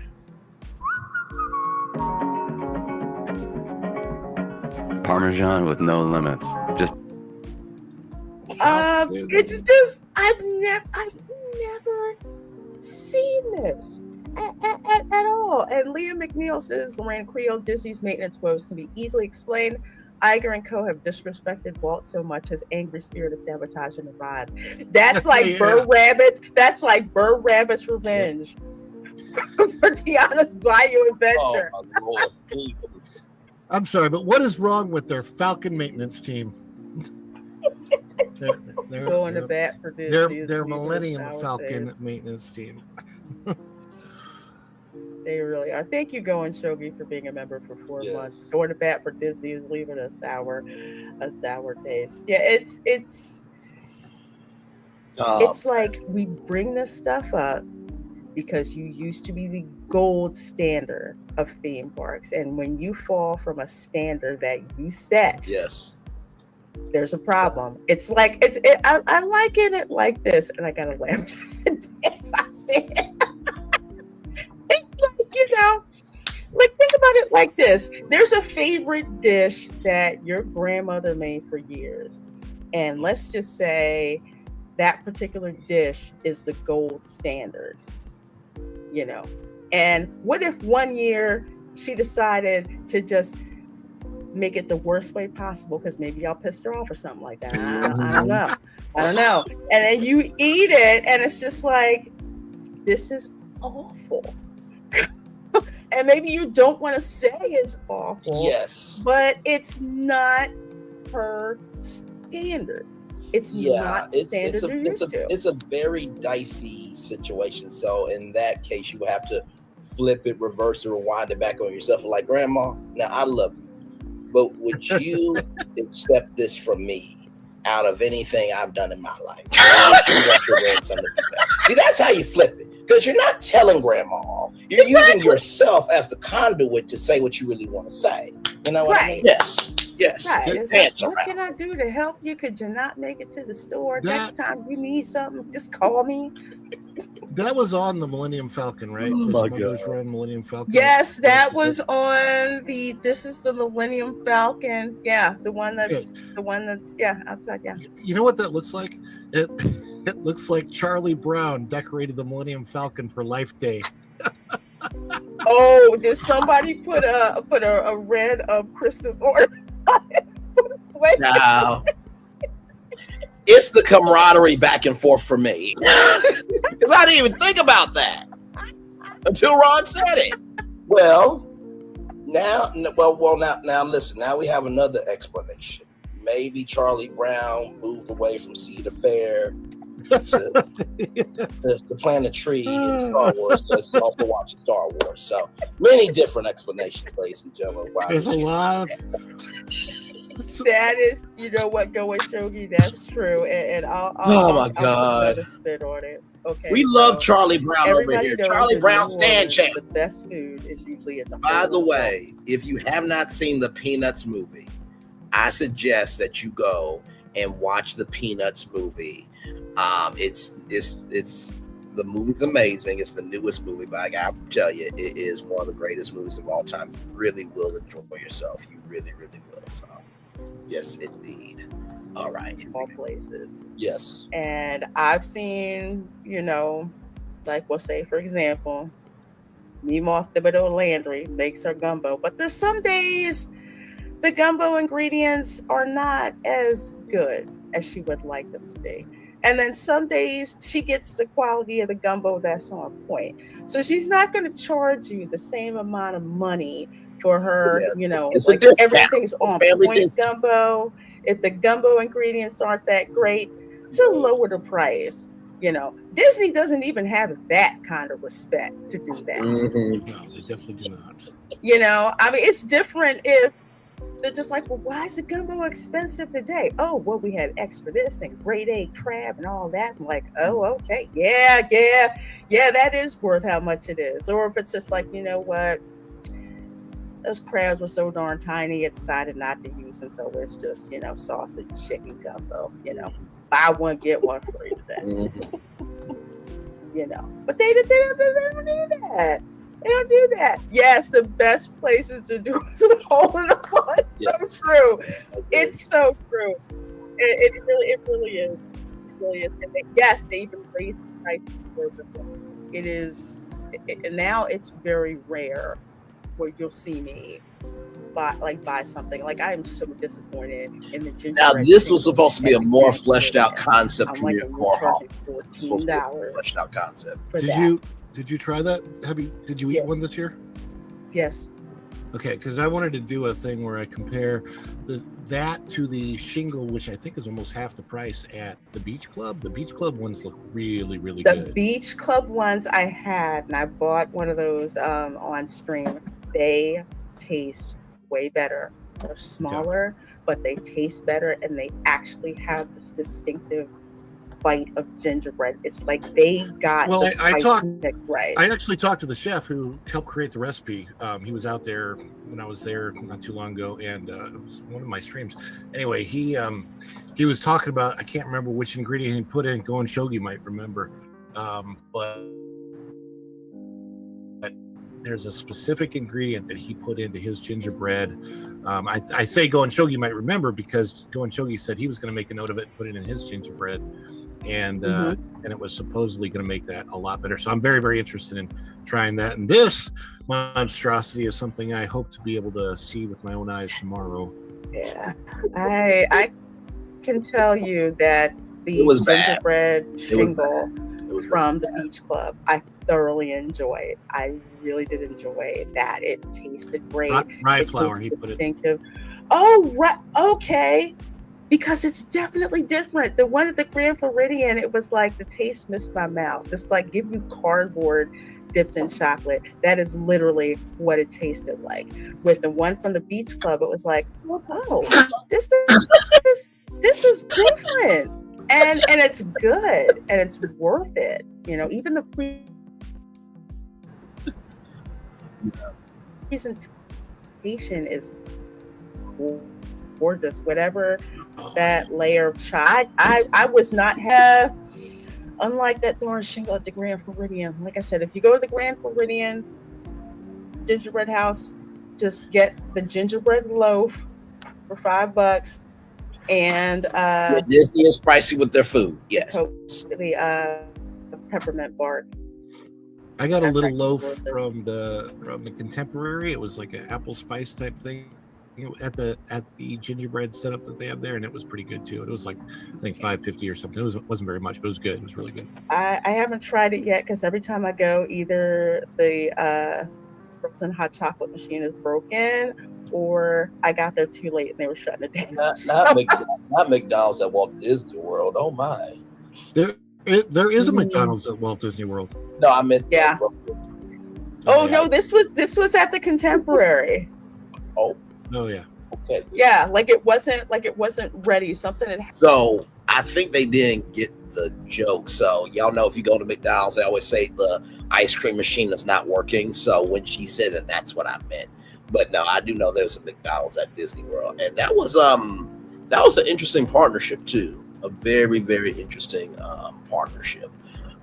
So yes, you can actually get McDonald's at Walt Disney World, inside Walt Disney World. Yes, but yeah. All right, here we go. Happened with the machines. You know how when you go to get an icy, and sometimes the machine isn't quite working, so the icy isn't like super, super cold thick yet. Yeah, that's kind of what that was. So I'm looking forward to going back and trying this. But yes, this is the Communicore Hall. Liberty Mutual customized my car insurance, so I saved hundreds. But the money I saved, thought I'd get a wax figure myself. I have no words. I'm still insulted by the name. The idea of naming it Communicore Hall was to pay homage to the original Communicore name. Instead, what they did was they insulted the original Communicore name by calling this that. This should have been called, I don't know, Monsters Inc. Mess Hall, something. I don't know, something from one of the schools that is in Disney lore. This should have been their offshoot. This is the cafeteria after the good cafeteria. I mean, it's horrible. This is reminding me of. This is reminding me of, for those of you who don't know, Disney's doing these living communities, Golden Oak Resort.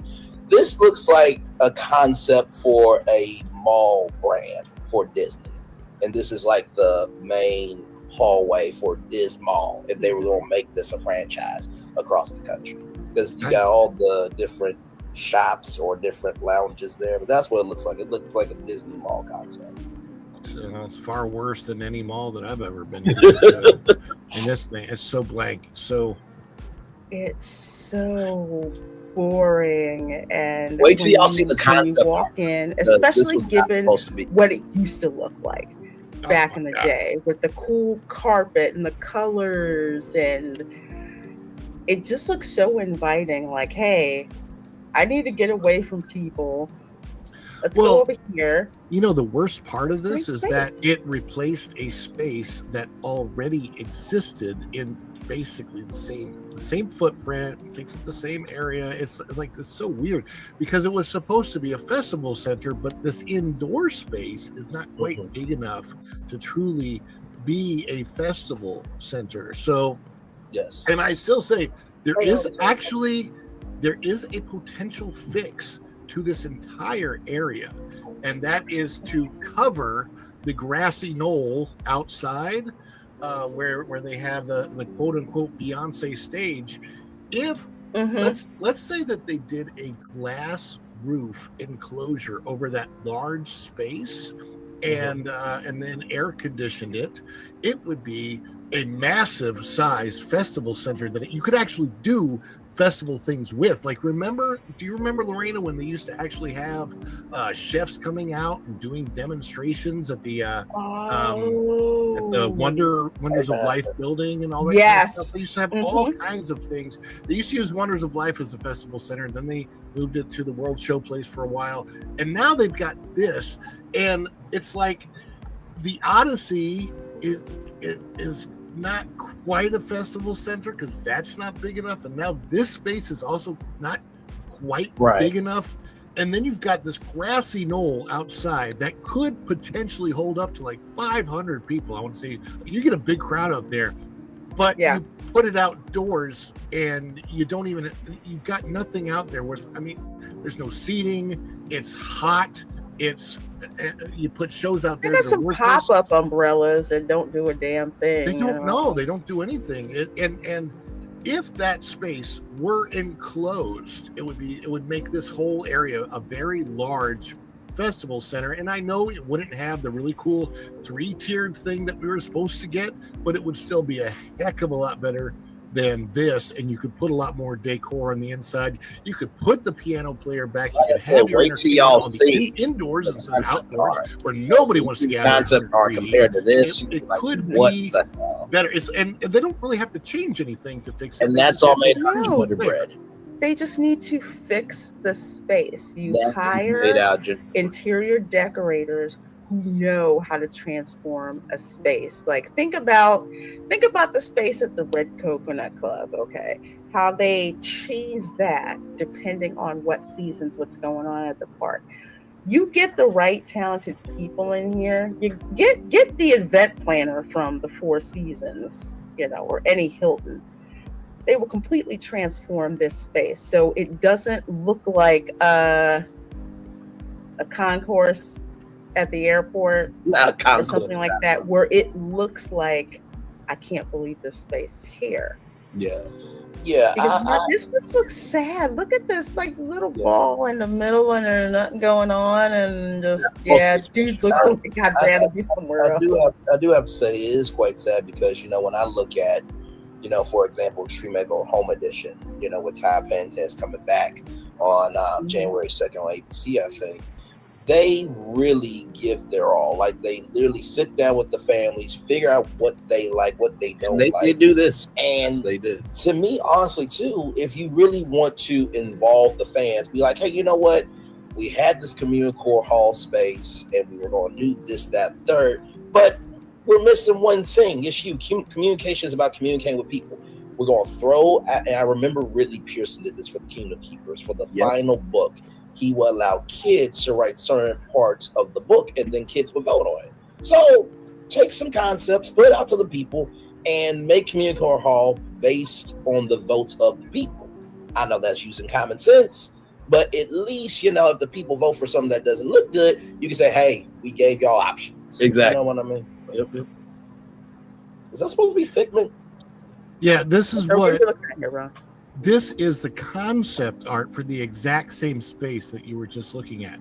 So from the this is the concept. The concept art of what it was supposed to be to what we are actually getting, you can see the difference. But if you look at it, it is very much the same space. It's just like what you said, Lorena. They get a few interior decorators in there, and you put some things in that actually make it look cool. So this is what it will maybe, hopefully, kind of look like during Festival of the Arts, because that's what this image looks like it would be. This looks like a Festival of the Arts display, but like where Figment is right now, that's where they have the Epcot gingerbread spaceship Earth, and the art makes it look kind of cool, but the way it's lit right now and everything in real life, it just, I don't know, it definitely did not come out matching this concept art. Dylan says, I'll take the concept art over the airport. But, you know, and here's the funny thing. I was at Nemours Children's Hospital last week, and Nemours Children's Hospital is so much better themed than this Communicore Hall. It's ridiculous. And I was looking at it going, how am I at a children's hospital that has better theming than a Disney park? It's wild. It really is. It's so disappointing, especially considering how much you pay to go to these parks. And the last thing I'm going to show you guys before we start talking about holiday Q&A. From Blog Mickey, Epcot World Celebration in-ground lighting reactivated but struggles to continue. I don't know how long. So this right here, there was a old logo of the Epcot Center, Thrill Prototype Community of Tomorrow. Epcot logo.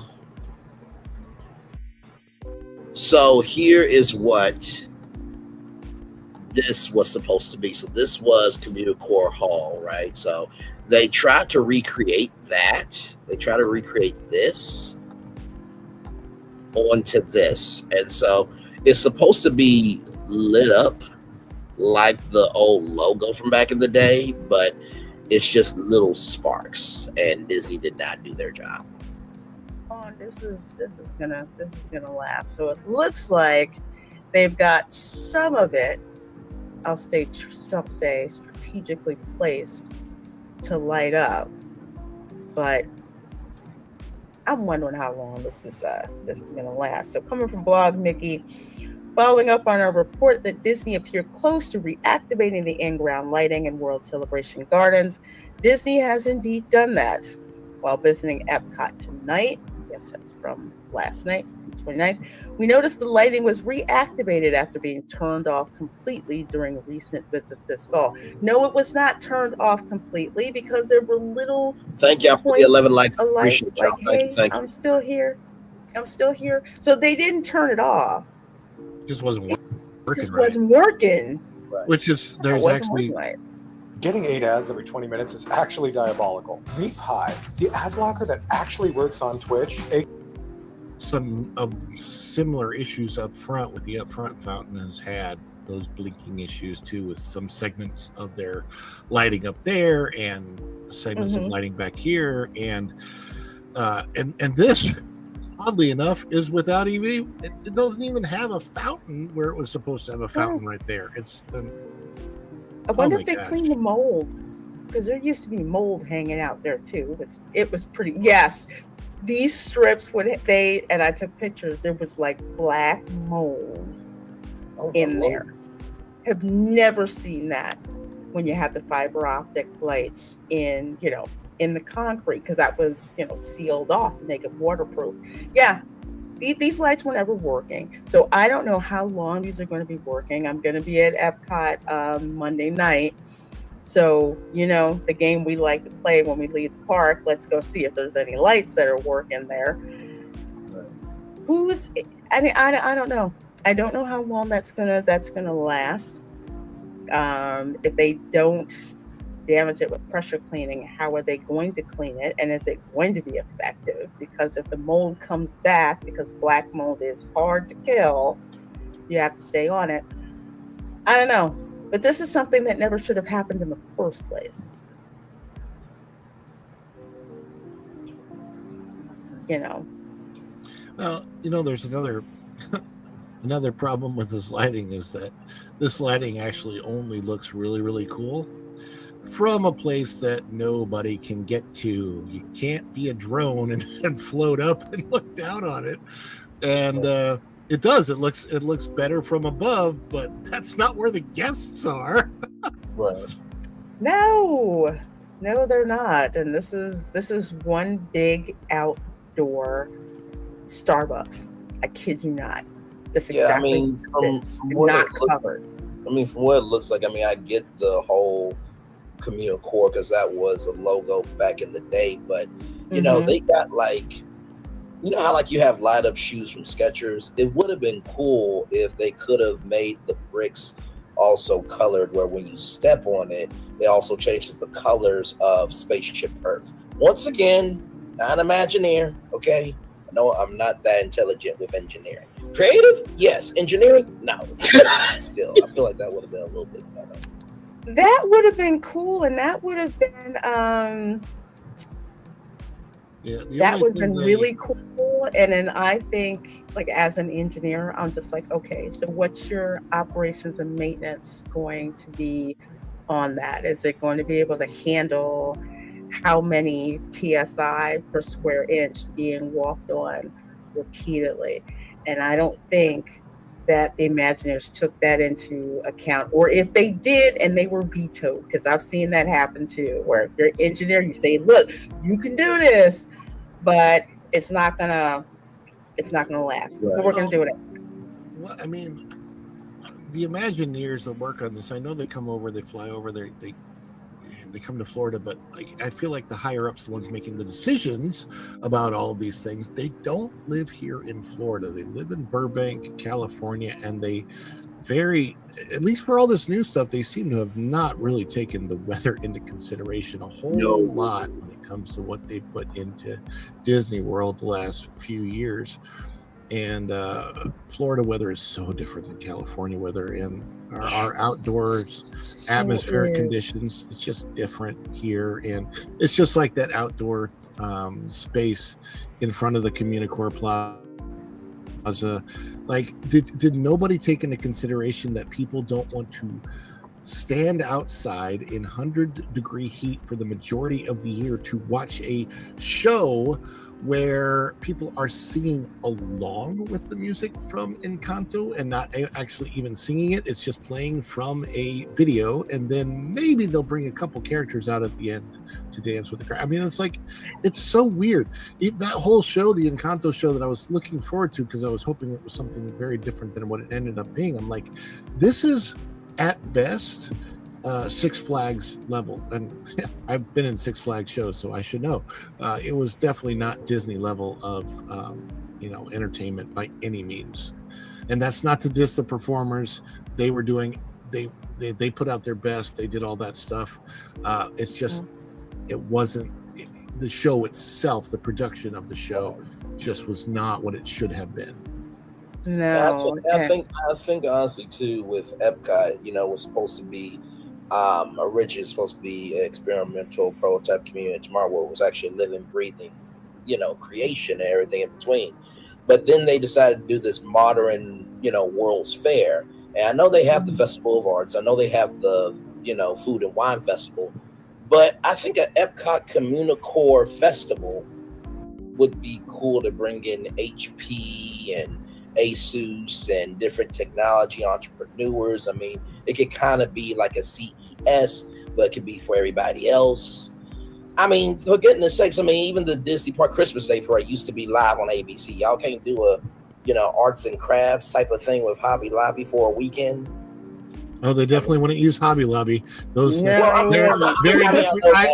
different ideology on the company. Yes, but just saying, in theory, with so many arts and crafts people, you would think an arts and crafts weekend during Christmas, you know, or leading up to Christmas would make sense because they did Star Wars and ESPN and the ABC soap opera weekends. Like it, maybe I'm being too nostalgic and commonsensical. I don't know.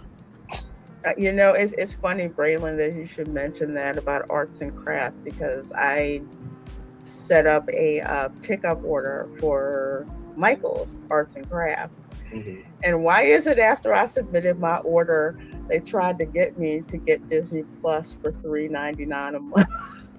And there's the partnership for the weekend. You're welcome, everybody. You're welcome. Yes. I thought it was funny that I went to Cracker that was Barrel another good for layup. Thanksgiving, and they have a whole section of Bluey at Cracker Barrel because people can't get Bluey in the parks, and everybody's saying, "Where can I buy Bluey stuff in the parks?" Because it's on Disney Plus, a huge part of Disney Plus. There's no Bluey at Disney World, but if you go across the street to Cracker Barrel, you can find a whole Bluey section there.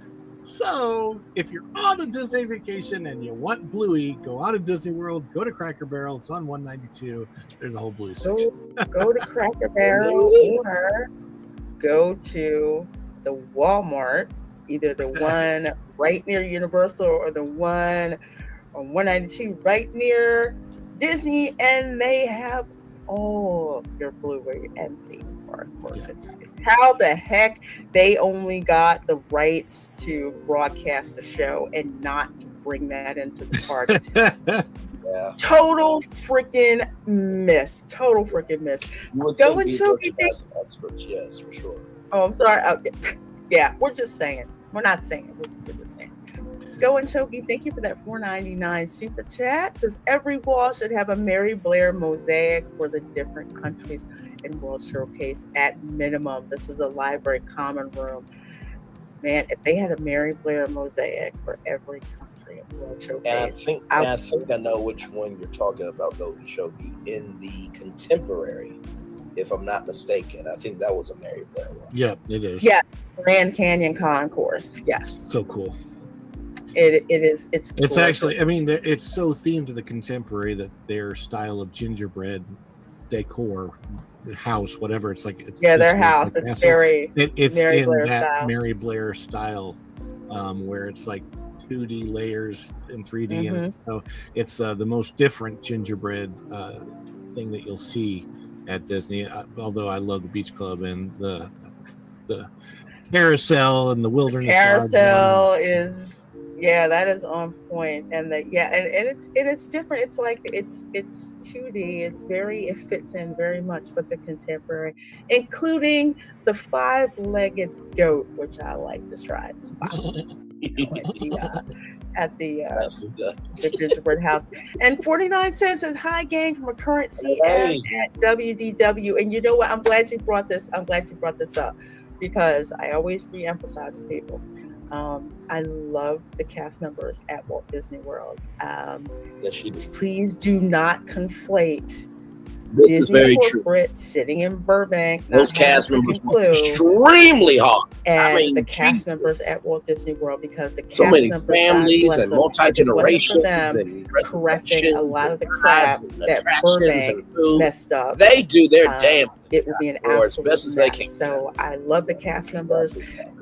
Shout out the 2 cast members from my last live stream. One, when I was on the People Mover, they put me in one of the front cars, so I had like an unobstructed view going through. So that one, and when I was walking through, I guess on the way to the aerial attraction, cast member gave me a free bag of cotton candy. So thank you. So thank you. Did you decide if you were going to use that as hair on?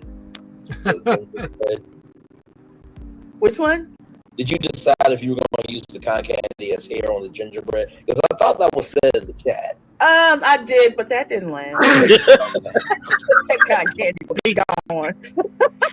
I think I'm going to have to find a different. I think I'm going to find a different medium, because that ain't going to last.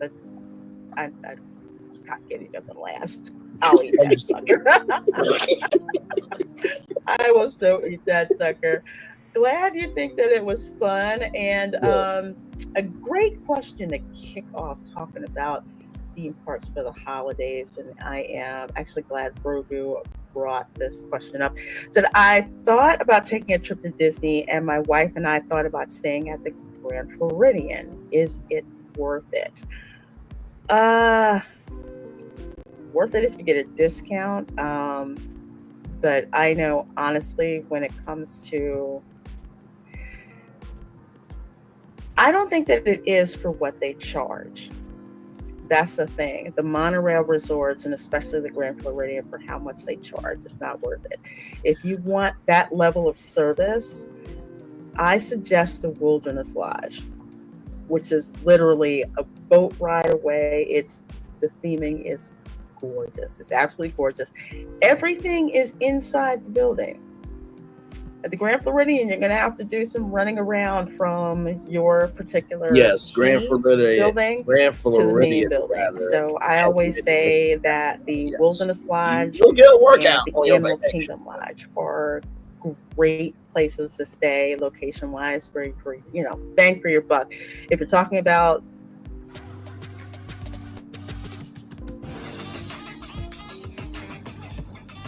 Magic Kingdom, definitely the Wilderness Lodge. If that is not within your price range, Port Orleans Resort is good too.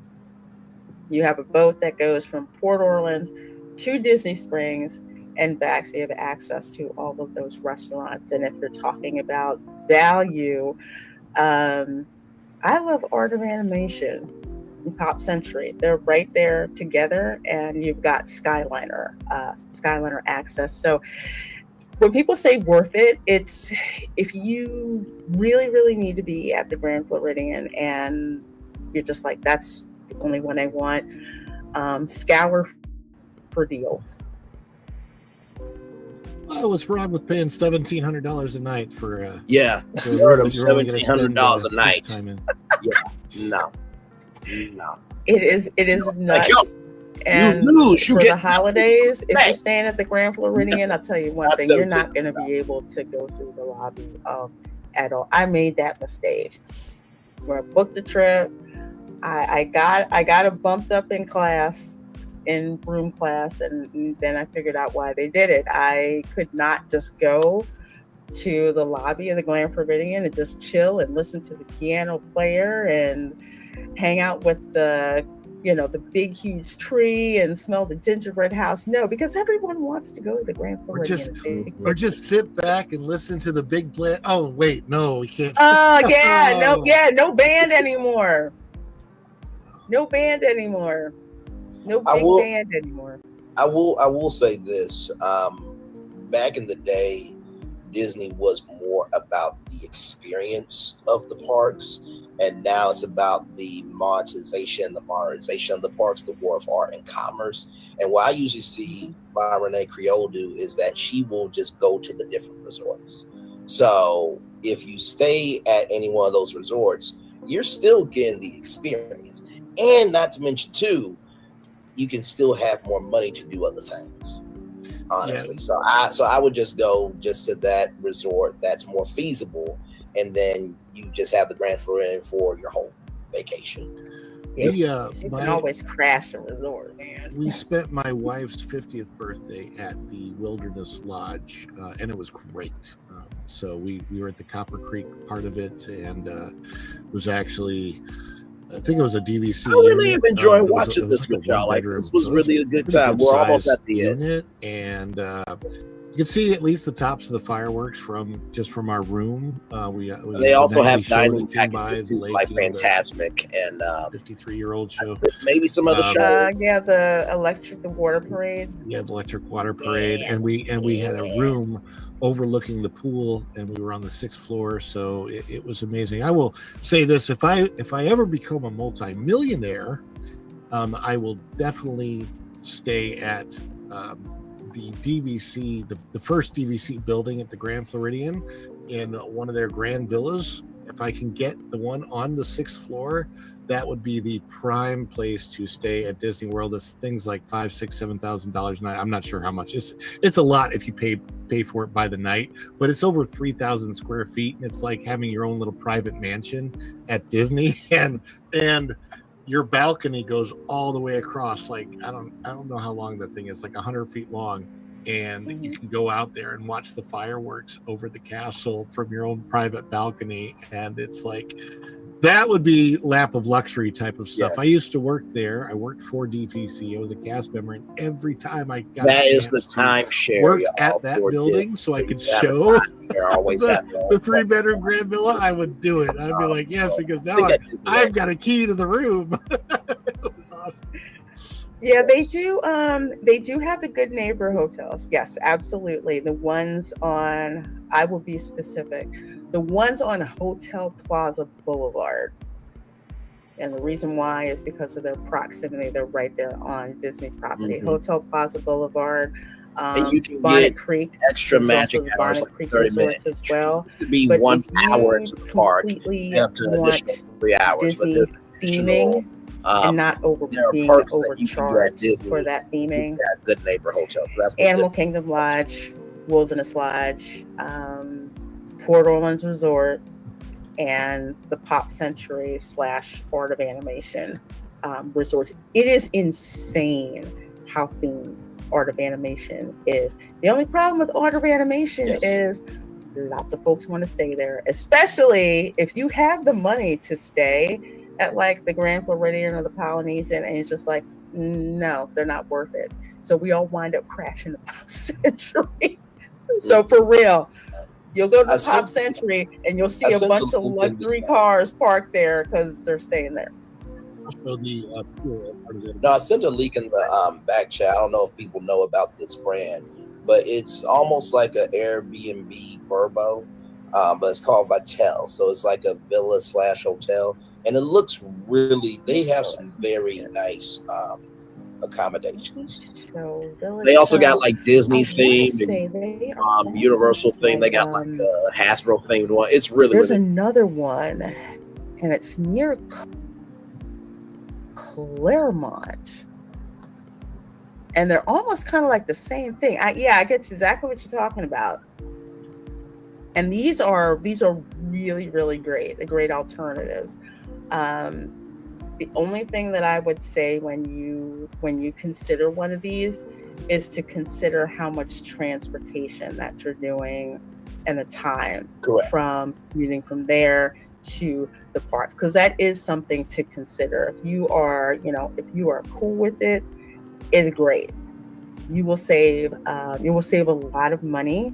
You will, for sure. Definitely. So these are all great alternatives. That's why we'd like to give you guys all of the information and you make your decision, because if the worst thing that you can do is call Disney to book a trip, because they're going to upsell the hell out of you. Yes, they will. For that. Yes. So when you go and do your own independent research and see things, you can compare, the prices on your own.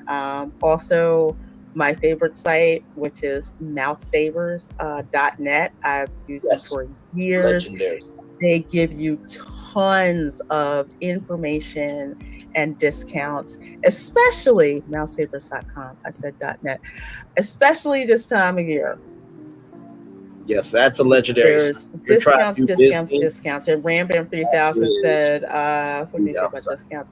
Disney does discounts. Yes, they do. This is the open secret. Disney always does discounts. If bookings are soft, and and there's one going on now that I think there's a discount up to and including, I think, Christmas Eve. When there aren't enough bookings, they'll drop discounts. Like if you stay so-and-so, whatever, you can get this much off of your room, 30% off of your room, 25% off of your room. There's a bounce back special going on right now, quote unquote bounce back. What that is if you are staying at a Disney resort, there'll be a little card in your room to entice you to book the next day. Yep. While you are already on property. It's just like if you go on World Caribbean, I think by 11:59 p.m. on the day that you check out does happen, yes, of your hotel. So they entice you that way. Life is of little value in Rome, living in the shadow of the rich and powerful. To come back, and it's not in every hotel room. It's not. Certain resorts will have it, Some of them, some of them won't have the offer in the room for you to call. But they do that all the time. All the time. If Disney can't fill their rooms, they start dropping coupons. My travel agent that I had before she retired, because Disney shenanigans, she had it. And she went to like the Disney travel agent university and everything. She was like my right arm. Used her for the longest time. When she quit, I cried because she knew me and she would know. The travel agents would know the discounts before anybody else would. She would say, hey, they came out with this discount. I got it applied for you. I'm getting it for all my clients and you're good. So they do that. They will drop out discounts. They are not very obvious about it, but they are out there. So your best intel, so you don't lose a lot of money, is to take the time to go out. Independent sites like Mouse Savers, channels like Braylon, like Ron's, like mine. You can go out and get this information, and this information has always been out there. It used to be in a book called The Unofficial Guide. Yes. Yes. And then I'm trying to think, it was FODDERS. I think they did travel guides for a long time, because this is showing my age a little bit. I would go to Barnes and Nobles and I will always get the Walt Disney World for kids book. Yeah, always. Yeah, the Photos Guide. Yeah. Yes. I used to get the Photos Guide, and I would have Post-it notes and all of this stuff in there. And it sounds crazy, but I saved a lot of money and a lot of time. Disney will capitalize, especially during the holidays, You'll see the advertisements and everything, and they get you, all in the fields to USA and to go in book, but you really do have to know what you're getting into and how much things cost and what's going on. So a lot of these independent sites out here have done research to get the information for you. Aldo says that's true. Sometimes you may save on transportation, on property, but honestly, it's still worth it money-wise, from what I gather, to stay across from property. Yeah, that proximity, but also parking. That's the other thing for Disney. They will, oh my gosh, I think it's like what, 30? I think it's close to $30 a day to like park. It's $35 a day. Oh, dang. Yeah, that's how they get you. I mean, Universal does get you too with the parking. Parking is bad at all the parks now. It's all over $35. I think it's even more at SeaWorld and Universal. It's if you're not a pass holder, you pay to park. I mean, it's a good thing they include that. As a matter of fact, I would say, because I have the Pixie Pass, which means I pay less per month for my annual pass to Disney than it is to park one time at any of the parks. So I pay like $22 a month for my annual pass. It's $35 for one time to park. So now, just in parking by itself before annual pass, for those of you who don't know, that basically means you go to Disney World or you go to Universal Orlando Resort a lot. There's different perks that you can get, like front of the line access, special events, discounts, and all that stuff. And if you're a Florida resident, you can get a Florida resident ticket. So when I say you can utilize your, social media family members for their Florida discount, that's what I mean. To the park, my annual pass pays for itself, so it's a very, very good deal for that. And also too on the hotels as well. One of the biggest things is character dining. Now you gotta do your independent research on that, but I do believe the Hilton at Lake Buena Vista, it looks like butterfly wings. They have character dining. So if you stay at a hotel and your kids are crying about Disney characters because you didn't get up at 2:00 in the morning to get your specialty reservations for the Disney dining plan, you can stay at a Hilton or you can stay at a hotel that the Disney characters the actual characters will come to the hotel. Yep. And, I mean, you can dine at any of the restaurants that have the characters, and honestly, I think if it's not a busy season, restaurants like that's the Cape one. May are easy to get Cape into. May Without a Cafe, reservation, just like walk up. Yes, Cape May Cafe. That's one. Also, the and that is very true because it was a young lady that I used to speak to. I thought she could have been the one, but it just didn't work out. But she's a Disney nerd, and I'm a Disney nerd, and so she actually asked me for some help, and so I did my research, of course, and I knew about that hotel, and then I saw Cape May Cafe. So yes, that is a restaurant that is frequently open. But yes, this is one right here. Yep. It's not called the Good Turn anymore. The one at Epcot, the circular at the land. Oh, the Garden Grill. Grill. My head had the old name because it used to be called the Good Turn a long time ago. Anyway, the Garden Grill, often you can just walk up and get a seat at that. A lot of people don't realize this. One of the reasons restaurant reservations go so fast at Disney is they will always cut out, I think it's like a 10% bank of the tables that they will not allow for reservations so that they can have walk-ups or they can meet people's demands. Somebody makes a reservation for 6, but they got a party at 10, so and so. Having worked in the restaurants at Disney, I can tell you, I can confirm that's absolute truth, that there are always, and that doesn't necessarily mean that you're going to find a table available, because if they're super busy, you won't. But they try to maintain a block of tables that's not, that's not being reserved.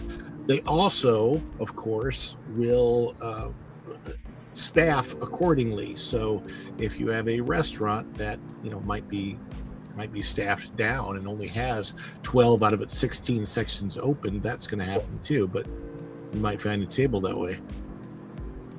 Yeah, that's true with the walk up lists.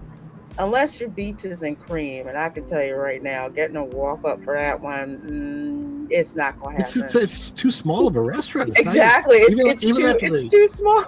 Even after they expanded it, it's still pretty small. It's still small, but it's one of those things where it's small, but the demand is large for it. So that's just the thing. That is one of the few remaining restaurants where the theming is just insane, and the demand is really high, especially during the holidays. Because one of the other things to do for the holidays when you're if you can't go to the parks, you can always get a dining reservation at one of the hotels.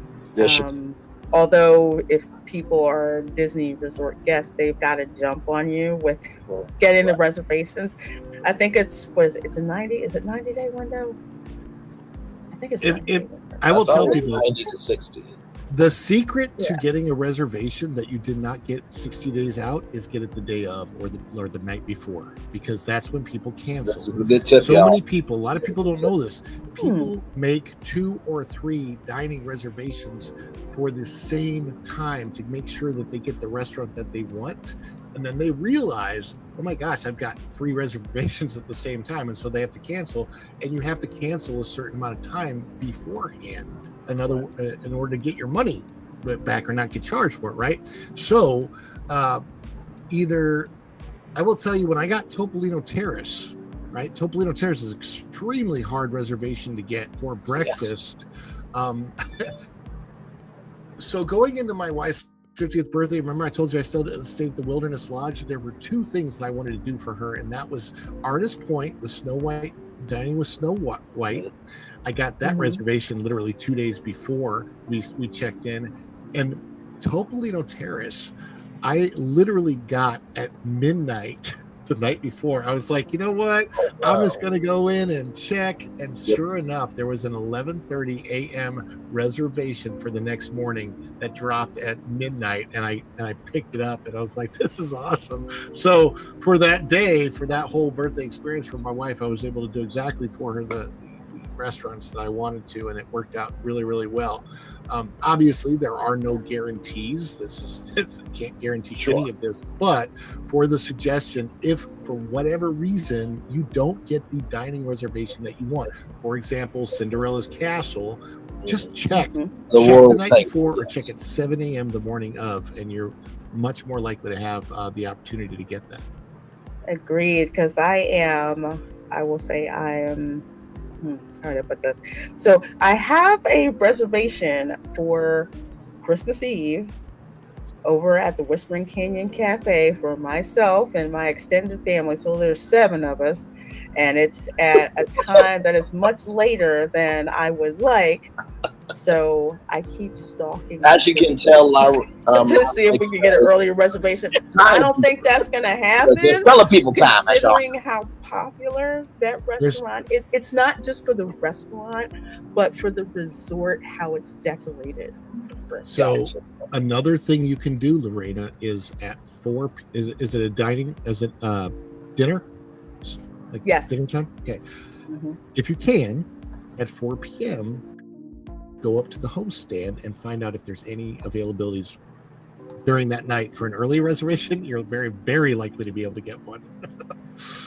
I don't think I could get the darn family out the house. Yeah, I was going to say, you may not be able to do that, but that's another thing that I've done. Call me a little evil.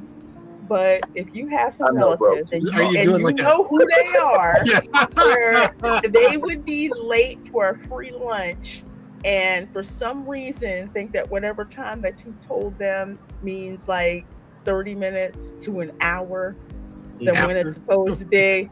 Yeah, I have fudged reservation times. Like, what time do we need to be there? Because case in point, I had a reservation for Ohana Christmas Eve for like 8 of us, whole herd going in there. I'm like, look, I have this timed perfectly so that we get a table right in time to one job, fireworks and all that stuff, but that's at a certain time. And I'm like, if y'all don't make it, okay. All right, so we need to be there by I think like 7:30. I think I told them the reservation was at 6:30, and do you know they didn't show up until 7 o'clock? There you go. Just to check my theory, I literally just now checked. I just checked the My Disney Experience app, and if I wanted to right now, I could pick up a 5 o'clock reservation at Narcoossee's for tonight. Ooh, that is not an easy reservation to get if you know anything about Disney. Narcoossee's no, is it right is. on the It water, is not. And if you stay there long enough, you can see fireworks and stuff. So yeah. When I stayed at the Grand Floridian, I actually happened to both stays. We were in the same building. Conch Key, that building. The reason why I love that building is it's right next to the boat dock and right next to Narcoossee's. It's the perfect location, because whenever I would stay at the Polynesian or the Grand Floridian, I always wanted the building that was closest to the boat dock, because you get tired of people at the monorail full of humanity, and it's just like, forget it, we're just getting on the boat. Which I wind up doing that a lot on our streams too. It's like, we're getting on the boat, we're getting in the boat. We're getting on the darn boat. You see her get on but the boat it's a different experience. Monorail It's a great place to watch. And just to check, Citrico's has 8:30, 8:50, and 9 o'clock tonight. Those are both very, very popular Grand Floridian high dollar restaurants, which obviously that means Grand Floridian Cafe would be very easy to get in today. I always check. By the way, if anybody out there loves fried chicken, the best fried chicken on property is Old Key West. If you haven't been to Olivia's at Old Key West, oh my gosh, Olivia's, I've heard about that. Buttermilk fried chicken that they marinate in buttermilk 24 hours overnight. It's, oh my gosh, it's so good. Is it better than Publix fried chicken? Going to utilize that I don't know, or I can't compare it to. Apparently, Chef Art Smith's Homecoming also has really good fried chicken. Yes, they do. I've had it.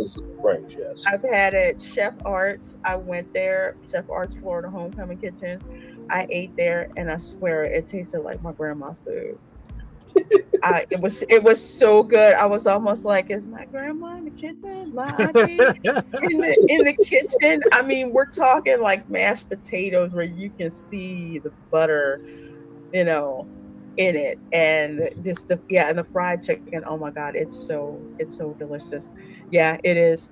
Chef, pretty much every restaurant except for Jaleo's, because screw Jaleo's, I can't stand their restaurants. Not that great. Are good. I don't like the chef. Yeah, I don't like the chef either. The chef or the food. Y'all are a disgrace to Spanish cuisine. I'm for real. Pretty much all the restaurants at Disney Springs are very delicious, very worth the money. And if you go to Morimoto's, they have a section called street food where you can walk up and order food. That Korean hot dog is really cool. Life. I mean, the food there is great, especially during the holidays when they'll have like extra menu items, holiday themed, Christmas themed menu items. Go there. Plus, Sunshine Churros. Okay, the churros inside of the Magic Kingdom are ass. I'm sorry, but they are. They're dry. They're nasty. They're not that great. Go to Sunshine Churros in Disney Springs. They have 2 locations. I think one that's near Disney Style, and another one that's on the other side. And Doug. Whoa, we moved. We're in a parade. Everyone, customize and save hundreds on car insurance with Liberty Mutual. Customize and save. And then I wake up. And you have the stream every night? They have, oh my gosh, their key lime. All their churros are good, but they'll have special flavors. That key lime churro, it's so good. That definitely sounds like a lot, for sure. Oh yeah, they have key lime. They have like Oreo. They will have like a standard menu of their specialty churros, and then they'll have like 1 or 2 that are themed. They're fresh. I don't know what they do to them, but they taste really, really good. They taste like the churros that you would get at Disneyland. So I don't know who's doing it. We have bacon churros because I'll put bacon on it. Oh my Lord! I wouldn't put it past them. Hey, Abu Nas, good luck at Walmart, man. You know them people crazy this weekend. Good seeing you, my dear. And Native Hawaiian is here. Aloha. Aloha. Happy Saturday, all. Welcome, all you folks. I see you there over on Braylon's channel, over there on Ron's channel. Thank you guys so very much. Yes. So very much. Grogu says, love that chicken from Olivia's at Old Key West. I'm going to have to roll over there and check it out. That's like the beignets in Disneyland. The ones in the park are trash, but the ones in downtown Disney are great. I wonder who that vendor is, because it is insane. It's like the churros in the park are crap, but churros at Disney Springs are absolutely delicious. Probably because they're what I call artisan churros, like they're small batch and they have a better quality control. I refuse to try those beignets. I've seen pictures of them. They look like rocks. The beignets at Port Orleans are better than anything that they've tried to serve in the park. This is true, because I've had them at Port Orleans. They were delicious. That's why I like Port Orleans Resort. The food there. That's all I'm gonna say. And not to mention too, the thing that I really do love about Disney World is they really do allow the hotels to have an identity. So when Princess and the Frog came out and they did that overlay over there, I'm like, that makes total sense. By the way, Gogi Shogi, there is a business called the Beignet Box, and that is owned by Christina Milian, because her family is from New Orleans. So she has a whole business out there called Beignet Box. And I think it should be a national brand now. She'll be the social media director of that brand. That, of course, means I will have to eat beignets for Christina Milian, but she is married, so that takes an L for me there. But I get to eat beignets and get paid, so there's a W. Milian, she's from New Orleans. I got to do some research. If I wind up related to her like I am to Beyonce as distant cousins, that's going to be too funny. That's gonna be too. That's gonna be too funny. I had no idea Yeah, that this was is. discussing Beyonce. That's kind of cool. I haven't had beignets in years. I got a chicken trip to Cafe Du Monde in New Orleans. Yeah, see, here's the thing. I'm going to rant about those Disney Imagineers. If they took one true trip to Cafe Du Monde and actually sat there, there's a reason we call it Cafe Do Nothing in New Orleans. All right, you go there and all you do is eat beignets, drink hickory roasted coffee, and people watch. That is what you do at Cafe. I've heard nothing but good things aka about Cafe Do Nothing. You buy the hickory roasted coffee. Why they do not have hickory roasted coffee in the Magic Kingdom, especially since they have Tiana's Broccoli Adventure, is beyond me. I don't know why they haven't done it, but that's what they should have brought over and put in that shot instead of gumbo. Classic eye. Everyone in their right mind knows there is no such thing as gumbo seasoning at all. At all. And I will say this about Tiana's Bayou Adventure. I was proud of it for the fact of they did that. You know what I mean? Because I do believe that Tiana is very culturally significant, not just for Black culture, but for the fact that you did get to see hard work in a Disney movie. Because usually everything is sunshine, rainbows, and pixie dust. Right, right. But I also do believe that if Disney really is about imagination, there is plenty of land.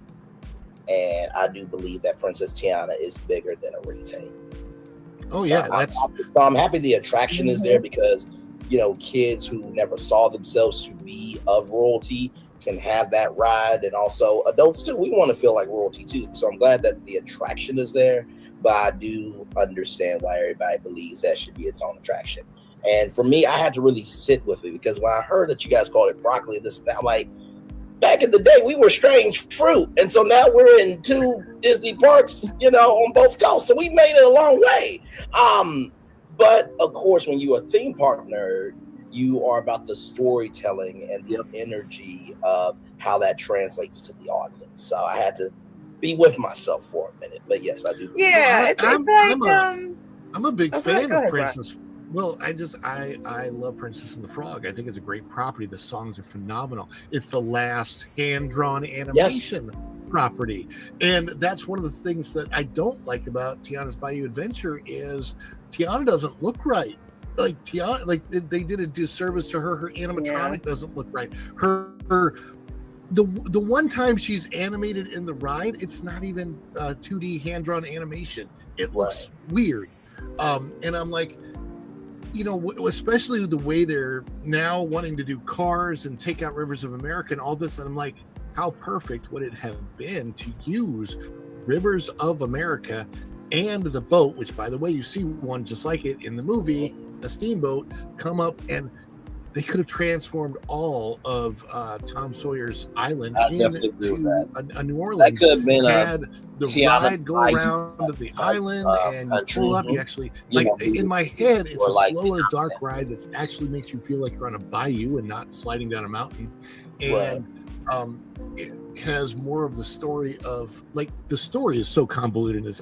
I'm in New Orleans and I can't find musicians. Are you kidding me? They're literally every street corner. So that makes no sense. So, like, I just wanted Tiana to have a much better ride experience. And in my head, you had the whole restaurant there and you passed it and you could smell the beignets, you could smell the cooking from it. And so when you rode it and you went by the restaurant, you wanted to get off and immediately go to the restaurant to get some. And it's like, to give Tiana a retheme of a ride that was an attraction that people loved anyway is insulting to the character of Tiana, in my opinion. And I think that she deserved better. That's my whole thing. Is I just wish. And when I heard that perspective from it, then I was able to rest with it. And I think that goes to the testament of when you can love a character that is bigger than just the culture. You love this character because you see the value of that character. You're a Tiana fan of me, so. Yeah, it's also other things, like she should have gotten her own attraction, especially with how beloved that that movie was, and with just how beautiful and gorgeous the artwork is. And speaking of artwork, you remember the concept artwork they gave us? Oh yeah, with the tree. Tiana's Bayou Adventure. That's what I thought we were gonna get. And I think a lot of the pushback, because we do call it, the reason why we call it Broccoli Mountain is because they literally took stuff from Tafiti over at being forced to see ads, getting paid to see ads. Do you know how much of the content you see on Journey of Water? They literally did this, and everything, including flowers that don't belong in New Orleans at all, and they put it there, and it just looks like this lump of just ugly nothing. And compared to the concept art that they had, that was just beautiful, and it was vibrant. You saw Mama Odie's boat, and thought we were going to get all this, and it's like we didn't get it, and it's so upsetting, because that concept art was gorgeous, and we thought that was exactly what we were going to get. And I think that's what a lot of people are disappointed about. It's just, you tell us one thing and you execute it extremely poorly, because a lot of people, they love the character of Tiana and just don't like what they did. I'm sitting there, I'm just like, no, that's not New Orleans. No, that's not New Orleans. You could have did this, you could have did that. And yeah, it's something else. And honestly, if Disney has any respect for the character of Tiana, they will go back and they will rework that ride. They could be reworked and also just fixed so that it actually does work most of the time, instead of being down as much as that's the thing. They have to fix that ride system. Why they did that, I don't know, but they need to fix the ride system. They need to fix the aesthetics. They just need to do that. There's so much that they need to do, and I really think that they're going to wind up doing that. But folks, as always, time flies on this show. We love jumping in the studio to just nerd out and talk theme park stuff and answer you guys' questions, about the parks. There's zero agenda here. I do not run a travel agency. The open secret. Keep seeing that round how long? So gonna keep seeing that. But yeah, the open secret is, you see a lot of bloggers that are out, and they are actually tied to travel agencies. So their incentive, for the most part, and it is, especially if they're being honest, is to get you to buy into the quote unquote fantasy of the parks. Pixie dust is a hell of a drug, and it's great, but you have to realize you can't snort that stuff. It's detrimental, to your health, and definitely detrimental to your wallet. So there are definitely pockets of Disney magic that are still out there. And it's the best magic is to have a trip where you come from and you're not bankrupt when you get back home. Yeah. So, folks, I want to thank Braylon for dropping in on the show and dropping us some his theme park knowledge and perspective. It was awesome. Please tell the folks where they can find you and what you have got going on. Well, thank you guys so much. I told Reina Creole I'm a little bit nervous at first, because this is such a great show. And even though I've never been to any of the parks, I am a huge media nerd in general, and just want to match the energy, but also bring a little bit something different. I think I accomplished that. Thank y'all for making it so comfortable. I'm on my channel, Braylon Lee. It's called Braylon Lee's Virtual Tour. And we do a show called Braylon Lee's Virtual Tour Live. So we take you to the hottest destinations that you guys are traveling to on social media. And you do see some theme park news on the show. And we've done like a Disney Quest breakdown. If it could come back as the Dave and Buster's for Disney, because, regional entertainment. We talked about Epic Universe, the D23 announcements. So always theme park stuff over there. And I'm usually go live pretty much every day, Monday through Friday, I try to take Thursdays off unless there's something in the culture to talk about. And so yeah, but one love, much love, all love, and just a little funny before we go. I did get an email saying that Ruth does have Bayou cousins. So that email literally just came in from Disney. Just as a little funny.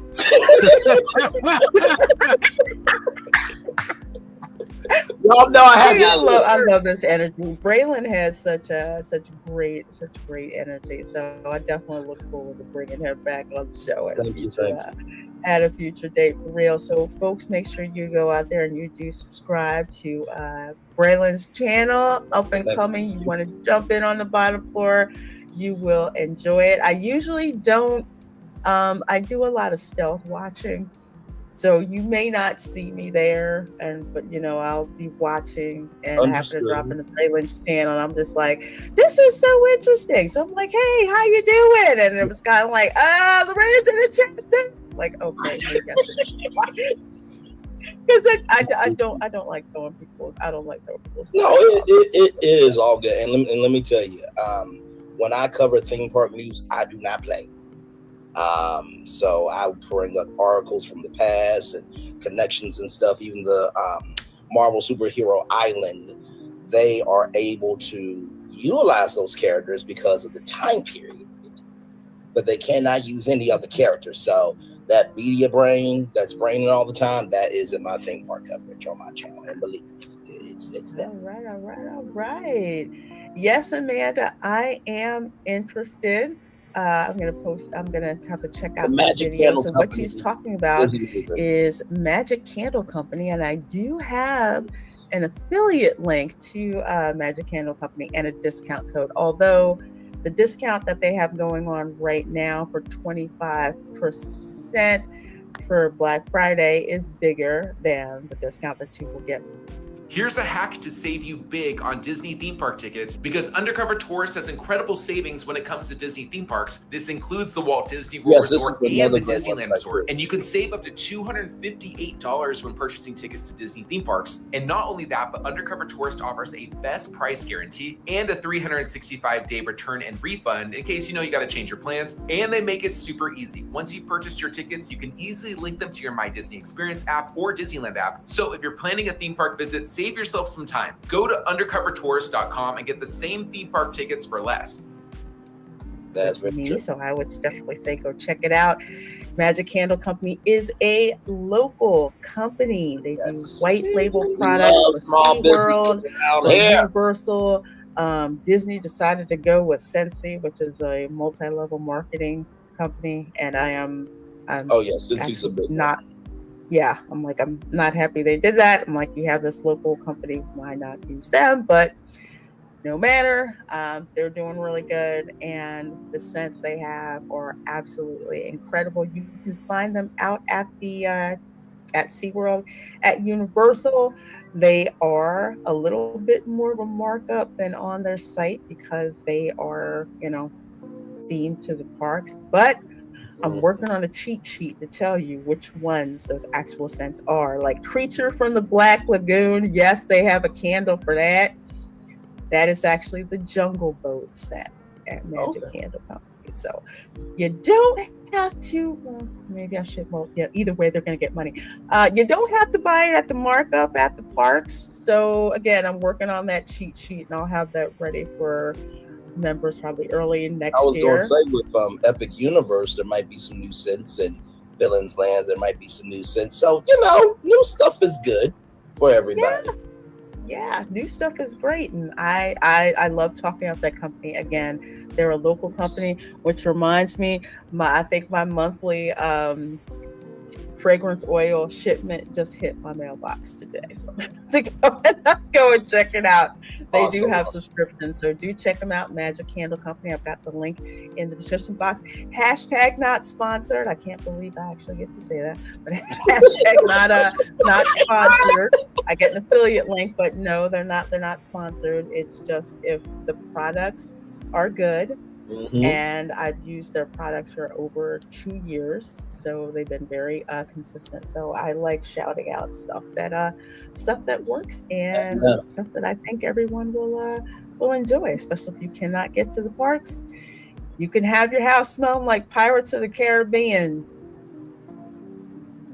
Literally. Pirate Spirit that is sold separately.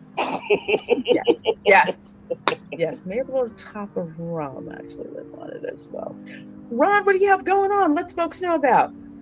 Monday through Friday at 9:30 a.m. on Follow the Bradley's Fun is the Daily Dish, where we talk about theme park news, pop culture news, whatever is hot topic at the moment. Of course, you can see me throughout the week, often on the WDW Pro channel, along with Reina and That Park Place and T3PO, and wherever they ask for me to be over there, I'll be over there. We also have family vlogs. We did a family vlog on Thanksgiving about our little visit to Cracker Barrel. It's fun because of all of the, not as much for the food, which is good, but for the Cracker Barrel store. I mean, they sell the Atari 2600, the original model at Cracker Barrel. Did you know that? I didn't know that. No. I know, it was wild. So that vlog came out today, and they have the original Etch-a-Sketch that they sell in their store. They sell Viewmasters in their store. They sell Stretch Armstrong, which I thought was really cool. So there's all kinds of that kind of fun stuff at the Cracker Barrel stores. And I live literally walking distance from it, which is very, very cool. So we do family vlogs on the channel. There's also Christmas ambiance on the channel, so you can put that up.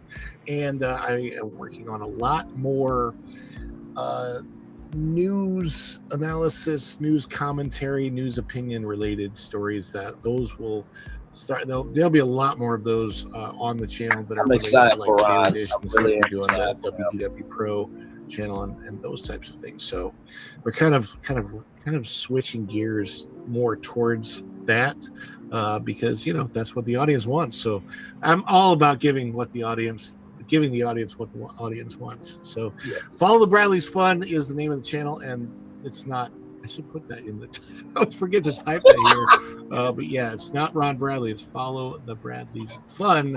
And if you type that in anywhere, I'll type it in. Wait, I'll type it in here so that you can it says edit name right here. Let's see if I can do that. On the fly. Follow the Bradley. How fast of a typist am I? Oh, don't worry. There you go. Boom. Type that in on X, X and Facebook and Instagram and TikTok and here in YouTube, and you'll find us. We're there. But my wife is from Venezuela. We're going to be doing some Venezuelan cooking stuff on the channel for Christmas and that kind of thing. So we've got lots of good stuff coming up. I am loving all the cooking stuff. Erica, she couldn't make it because she's out at the Christmas markets because she's on a mission for me. She's gonna get me the actual glass that when I went to the Christmas markets, I didn't get the glass that the blue wine came in for some reason. I didn't know that. So she's out visiting the Christmas markets, and she also has like a couple of cooking videos. I got to get to it because I have some of mine actually that I'm working on that eventually I'm going to be posting for you guys to check out. Videos are a vibe too. Let's see. Tomorrow, I forget tomorrow.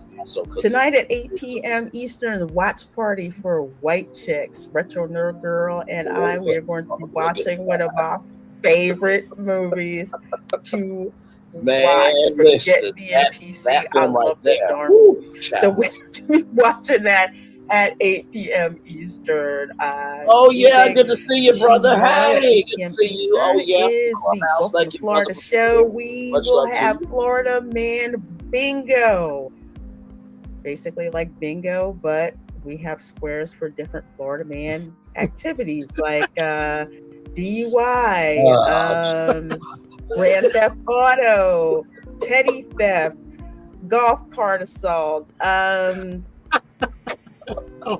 Either way, we came up with that because there's always more stories than we can fit into an hour. So we have a bingo game where we're just literally rattling off these stories, and we have Florida Man Bingo. So we will have a prize for you, which I gotta actually go over to Gatorland and pick up.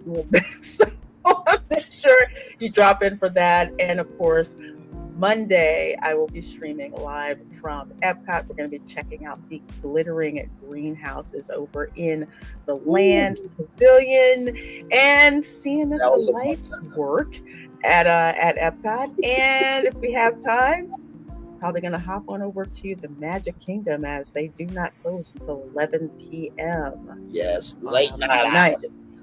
Interesting. Yeah. So they're going to be up. So we are going to have a great time.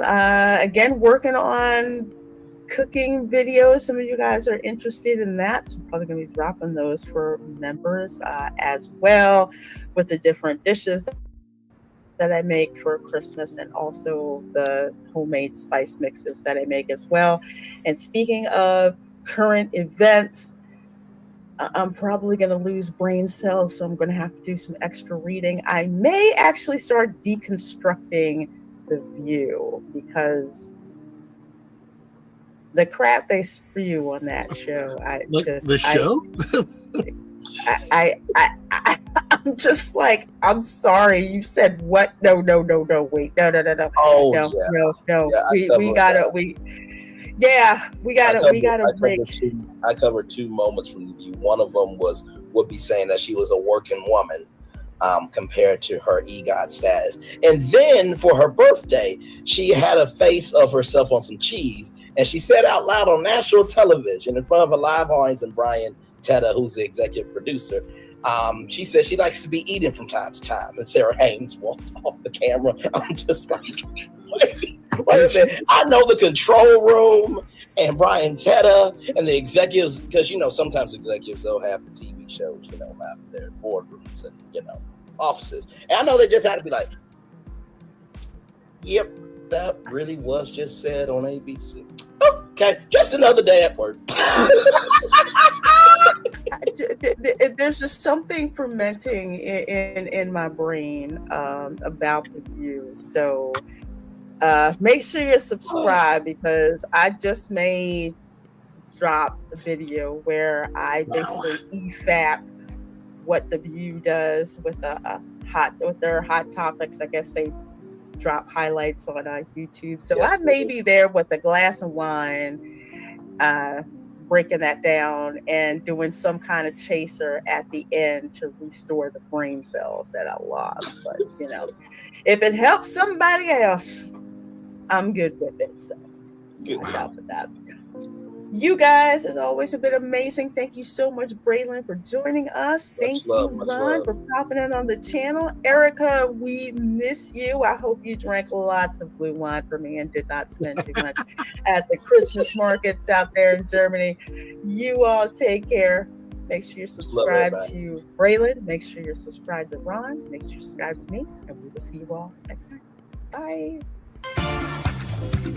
Y'all, that was so much fun. First of all, I want to thank everybody for being here. She covers so much fun. She really does. And I have to tell you, in terms of being a content creator, when you first get started on YouTube, it's interesting because you are you're creating your voice as people hearing your voice, right? You're producing your voice as you're creating it, rather. And it's not easy, right? So to be able to take a step out on faith, to go to a whole nother sector, a whole nother YouTube channel, and not know what the end is going to be, but you want to see what it could be. Ron E. Bradley and Reina Creole made it so much fun for me. It's definitely work. It is definitely work. And, I try, and Oh Yeah knows me from the Onyx collab, which is on weeknights at 10/9 Central only on Clubhouse. I've been doing that for 3 years, y'all. Seriously. So I do this and Clubhouse. And so, to keep up with current events and trying to maintain the soul of who you are as a person, as you are giving of yourself with your persona, it's not easy work. It's really not. And so from the bottom of my heart, the depths of my soul, the foundation of my being, thank you, Reina Creole, and also Ron E. Bradley. Erica, I hope to meet you virtually on La Reina Creole's channel. And of course, like I said, tomorrow morning at 11 a.m. I will have an all new show for you guys. Let me show you that. I got it done tonight because I want to be able to rest in the morning. But here is the show right here. So you have Bel Air. We're going to talk about Bel Air. We're going to talk about Vizio televisions. We're going to talk about Chad and Sherelle. We'll talk about Shariah Herbert. We're going to talk about Denzel Washington. We're going to talk about Mattel. We're going to talk about Stoli Vodka. Very big development with that. McDonald's. Ba-da-ba-ba-ba. I'm loving it. Well, it's a lot of people that don't really have that energy from McDonald's. And then Universal Studios Hollywood, to go back to theme park news, there's a huge development with that. So we have 1, 2, 3, 4, 5, 6, 7, 8, 9 topics for you tomorrow morning. A definitely jam-packed show as always. And the race is not given to the swift nor the strong, but to those who endure. And I am so humbled and grateful and just really blessed to be able to create original content that is about the culture, that's about exploring everything else of what is happening. And thank God I can go sleep at night knowing I don't cause destruction, chaos, or strife.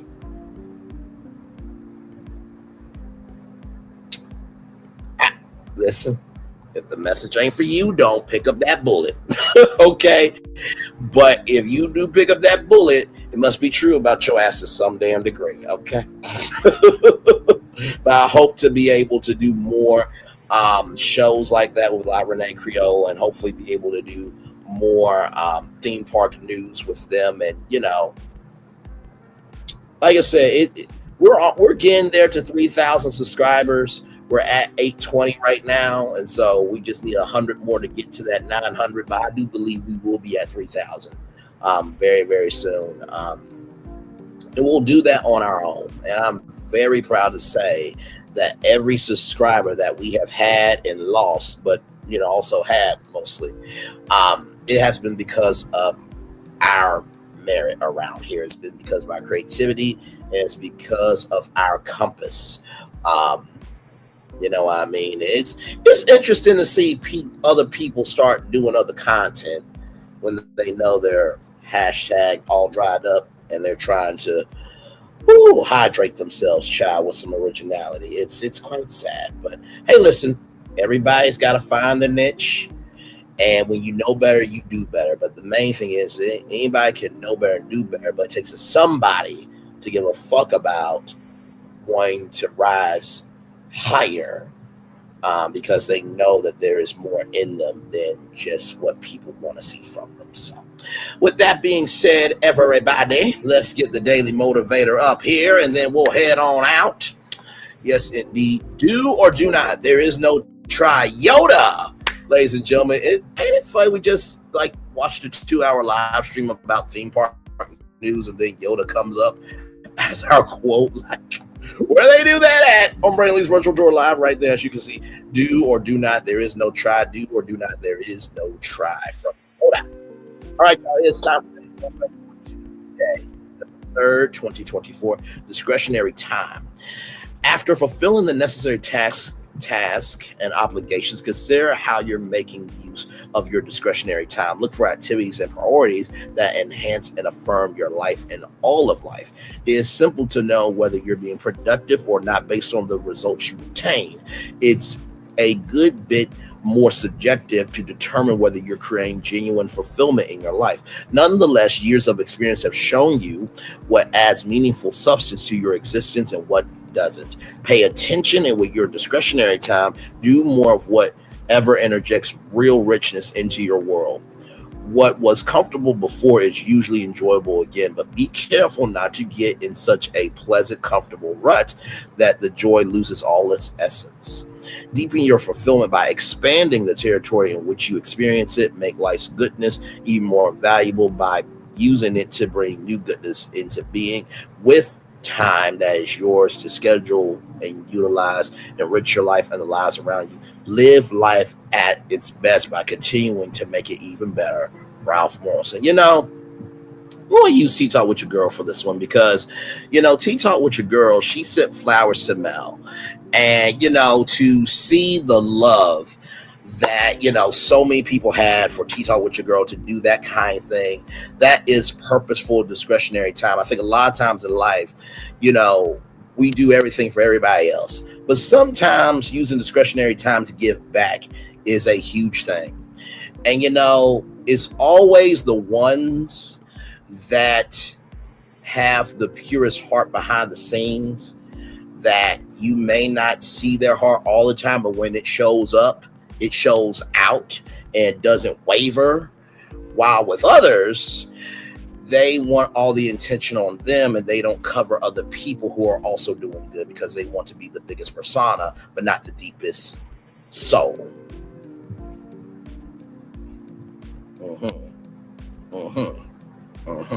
So the first thing I would say about discretionary time is make sure that it not only do you respect your time, but make sure you are purposefully using your discretion to do good. Oh yeah, that's dangerous. That's dangerous. I mean, if we're on the same team, right? For example, there was a video I did about wiretapping, right? And there were some content creators that didn't cover it. All good. That's your choice. But if we're on the same team, you should have talked about the video because that would have elevated that for, you know, Melody, right? Same thing with Tea Talk giving flowers to Melody. That would have given that. But to not cover it because you don't have it in you to be kind and you feel like by not covering it, you won something when the gag is, they're rising to the higher that's waiting for them and you're always going to the lower that's available because the lower energy is in you. Because you don't rise yourself to be of anything of importance, that is dangerous. That's completely dangerous. So the second thing I'll tell you about discretionary time is nonetheless, years of experience have shown you what adds meaningful substance to your existence and what doesn't. I always think of my family and friends as my fam detail. You know that security detail that the president has? I always think of my mom, my dad, my sister, oh yeah, Nikki News or Narcissism, Captain Venus, Reina Creole, and many of you as my fam detail. And y'all like, okay, wait a minute, Brian, before you cross the gate to get on this plane, there's a little bit of a storm over in Dream Come True Valley. You know what I mean? So we need you to wait for a little bit before you take off. Now, you can be hard-headed and not listen to your fam detail, but the gag is that fam detail has insight that you don't. So sometimes when it comes to discretionary time, that's also using your discretion to give time to the people that love you and who are looking out for you and who are investing in you for you to be your best self, right? And then finally, you know, with the time that is your schedule and utilize. Anybody can schedule, but it takes somebody to utilize. And guess what? That also means downtime. Sometimes you don't want to be bothered. That's okay. Sometimes you need to check out so you can check back into your purpose. You need to check out of your platform so you can check back into your purpose. Because here's the thing. The platform is just a vehicle for you to utilize your purpose. That's it. Brainley's Virtual Tour Live is the platform for me to utilize my purpose, which is communication. That's it. Just like when Steve Harvey had his talk show in Chicago, he had that suit on as a cloaking device. He is still the same ignorant Steve Harvey that can make you laugh and fall on your ass, right? So just know that at the beginning, middle, end of the day, when it comes to, you know, scheduling and utilizing, remember, schedule your resources to have purpose, but also utilize it for who deserves it. But if nobody else deserves your resources, utilize it for your damn self. Understand? And with that being said, it's time for the best outro on YouTube. Know what you do and do what you know. Never say you weren't born special, because you were always born of blessing and trust. You may not be where you want to be, but by the end of it, you'll be where you need to be. Do what you've been chosen to do. Why? It's one thing to call yourself, it's another thing to be chosen. One love, much love, all love. I have spent time with you. You have spent time with me. I hope everybody spent time together around something great together. And always remember, you're doing radio, television, YouTube, living your best life, or you're just recognizing that, hey, listen, while you may be talking about other people with voices in their heads, child, if you open up the brain of anyone, it's more damaging than you want to think. And personally, everybody has struggled with a lot. Even the ones that look the most polished, child, still can be humbled. Okay, so listen. If you want to talk about people with voices in their heads, you might want to start with your own mental health too, because there's probably some voices in your head of doubt. And we all have had voices in our head before. So let's keep it cute. Let's keep it mute. And let's keep it peaceful. With that being said, always remember, and on receive love, you got to give it. On receive love, you got to give it. On receive love, you got to give it. Wherever obstacles you have overcome, wherever success you have achieved upon this particular day, I'm extremely proud of you. But no one else is proud of you. Be proud of your damn self. And finally, we are about to be in the Christmas season, Hanukkah, Kwanzaa, Festivus. I know that a lot of us didn't get what we want this year. But also, let's focus on the fact that we're still here. And I know that's easier said than done, especially if you lost a family member, lost a friend. Some of you may have lost a child. You might have lost a job opportunity. You might have lost that trip that you always want to go on. You might have lost that bucket list item. But here's the thing. For everything that you have lost, there's a brand new year coming of 365 days of opportunities for you to receive what you deserve. See, when we get what we want is temporary. What we need is permanent. Because what we want, it only has the value of attention. But what we need always has purpose. And purpose outlasts attention. Commercial break and fireworks are coming your way for the day that was, for the day that's coming, for the blessings that are on the way for you, me, all of us, as a society, as a people, as a culture. I feel the love. And I send it right back to you. Good night, everybody. I'll see y'all tomorrow morning at 11 a.m. And then we got RHOP at 6 p.m. One love, much love, all love. Bye, everybody.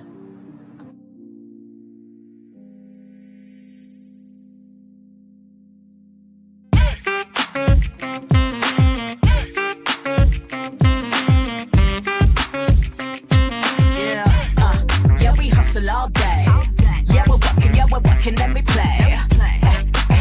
You know me, work real hard, now we're ready, let's play. Hustle up, yeah. Ready, set, let's go, yeah. Hustle up, yeah. Ready, set, let's go. Turn it up, turn it up, turn it up, turn it up a little louder. Now get low, get low, get low, get low. Come on, drop it to the floor, yeah, drop it to the floor. Turn it up, turn it up, turn it up. Turn it up a little louder. Now get low, get low, get low, get low. Come on, drop it to the floor, yeah, drop it to the floor. Turn it up, turn it up, turn it up, turn it up a little louder. Now get low, get low, get low, get low. Come on, drop it to the floor, yeah, drop it to the floor. Turn it up, turn it up, turn it up, turn it up a little louder. Now get low, get low, get low, get low. Come on, drop it to the floor, yeah, drop it to the floor. Turn it up, turn it up, turn it up. Turn it up a little louder. Welcome to Copeland's. Copeland's is not just some fancy place for your big night out. In fact, there's no occasion too big. Or if you like, too small. Copeland's. There's always something good. For Ramirez? Wingstop's triple meal deal. 6 classics, 6 boneless, and 2 tenders with 2 dips and a large fry for just $17.99. Get yours delivered today at Wingstop, where flavor gets its wings.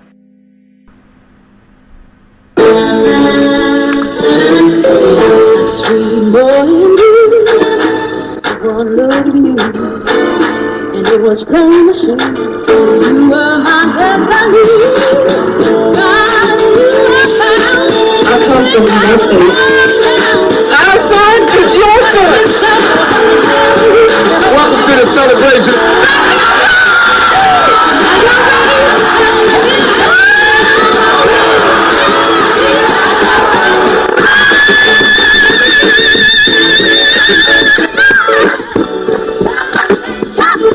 We all we got.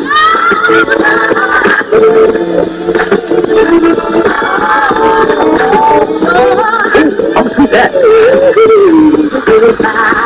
Don't you leave here today with happiness. I want you to leave here with joy.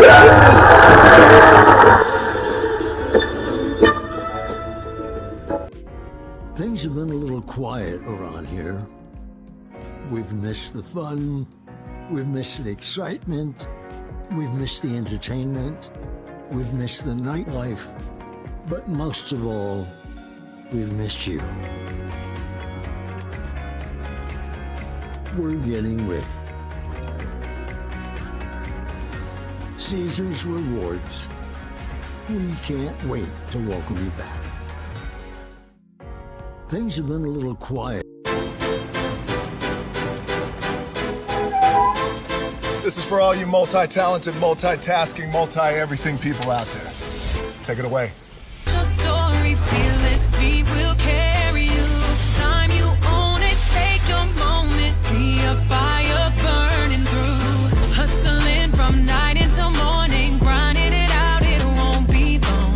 Feel your power, it's your hour. You inspire, you are strong. Enjoy your Zoa. No applause? You're all fired.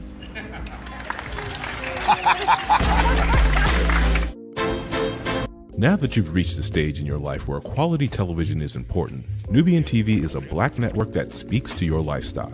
Nubian TV is the world's first digital network devoted to the upscale and political lifestyles of black people. Nubian TV's programming includes politics, travel, fashion, food, automotive, arts and culture, civil rights, music, and more. Watch now on Amazon Fire TV, Roku, or watch globally at nubiantv.net.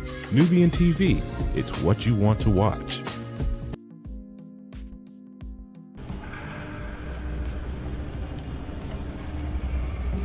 I got a question for you. What does this city know about luxury? Huh? What does a town that's been to hell and back know about the finer things in life? Well, I'll tell you. More than most. You see, it's the hottest fires that make the hardest steel. Add hard work and conviction, and the know-how that runs generations deep in every last one of us. That's who we are. That's our story. Now, it's probably not the one you've been reading in papers. The one being written by folks who've never even been here and don't know what we're capable of. Because when it comes to luxury, it's as much about where it's from as who it's for. Now, we're from America, but this isn't New York City, or the Windy City, or Sin City, and we're certainly no one's Emerald City.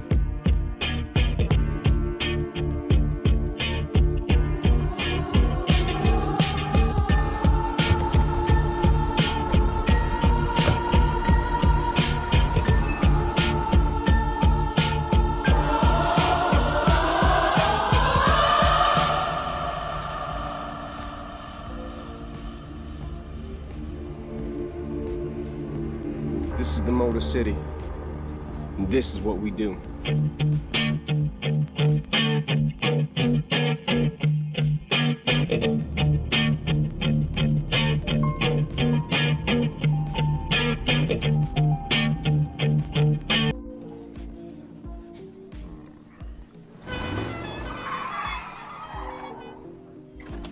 Come with me if you want to live a more delicious life.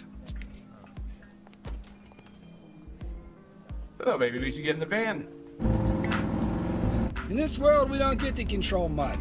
The past, male pattern baldness. What geese? Got one right now. The urge to pop that bubble wrap. But there is one thing we do get to choose every single day. What we eat. Welcome to the Sonic Department of Research and Deliciousment.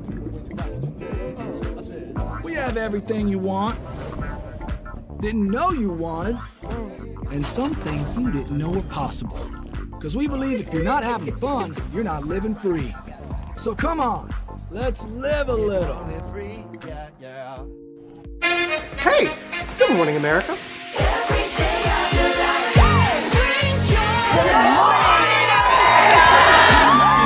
Good morning, America. Good morning, America. Good morning, America. Money! Are you ready? They are ready. Covering the biggest events in the country right now. There's a lot going on here. It's always a good time. That's what the show's about. That's good. Really good. Very good. Coming in hot, Jimmy, coming in hot. It's far from elementary. Good morning, America. I'm not going to try to strut like Michael or anything. I have known George a long, long time. Have you ever gotten him to dance? Sure. Look at that face. You don't just see it, you feel it. I'm in. I'm in. I'm in too. I'll be there. I am here and so happy. I'm in. I'm in too. I'm in. That tells you something when Snoop Dogg's in. Michael, George, Lara, Ginger. Hey, good morning, America. Open your eyes. Think of the one place you've always wanted to see.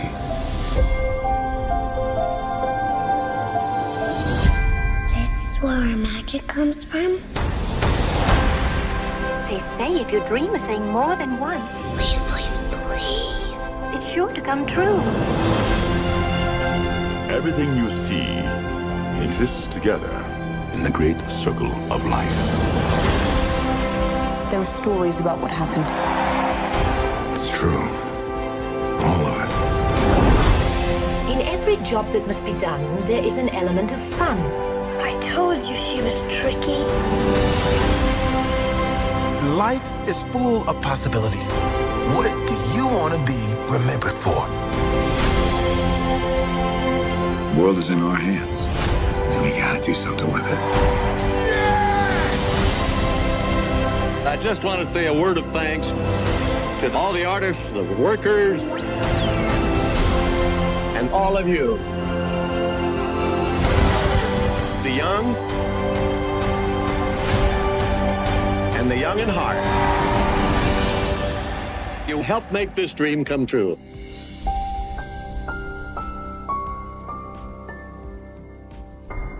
I thought I should tell you they've been talking about you.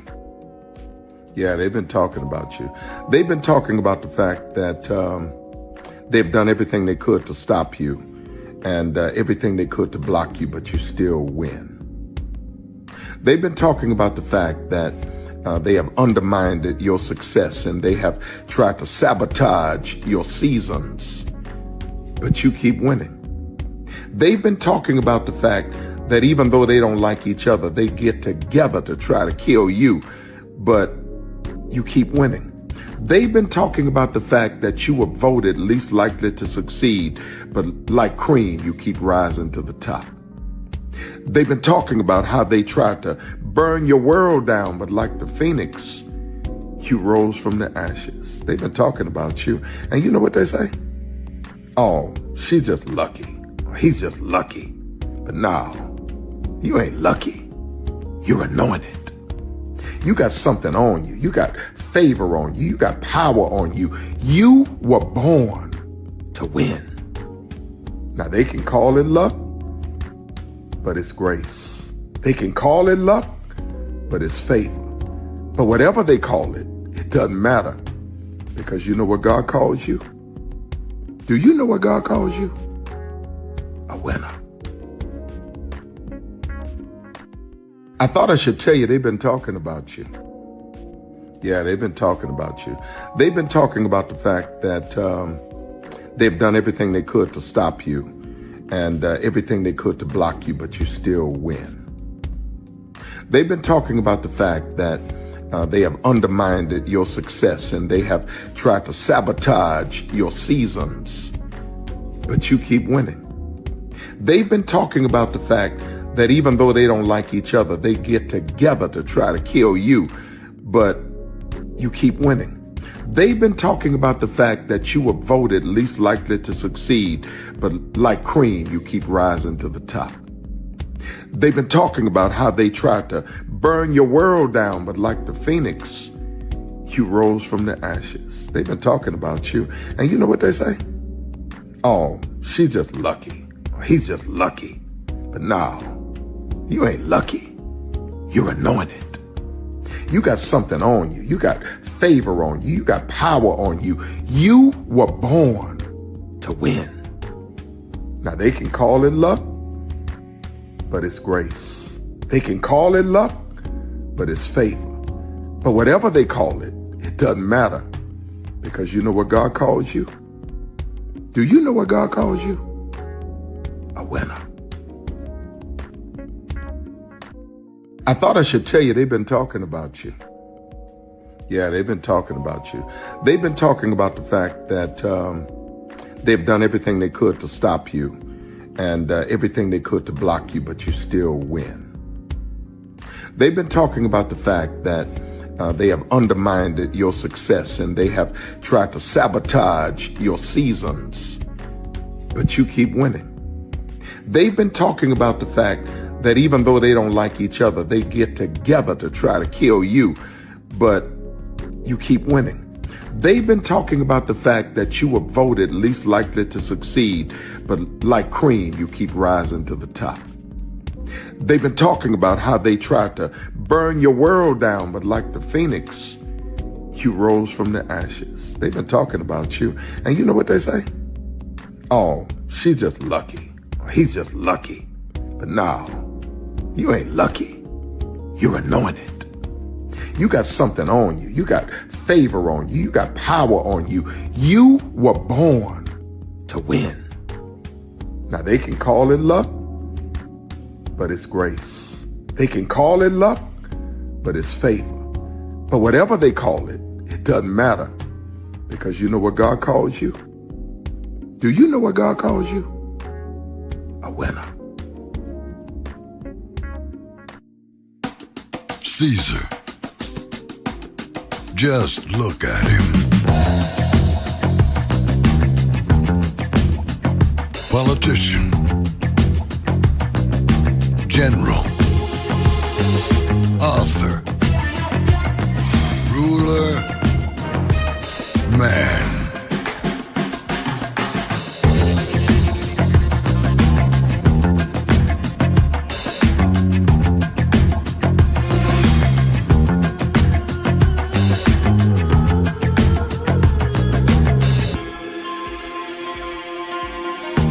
Legend has it, he's not only stared into the belly of the beast, he's had it for dinner. Here he's free to relax, or party, or relax, or party, or relax, and party. His is a world of opulence, excess, and the occasional impulse buy. Not one to rest on his laurels, he's famous for ushering in a new age of entertainment.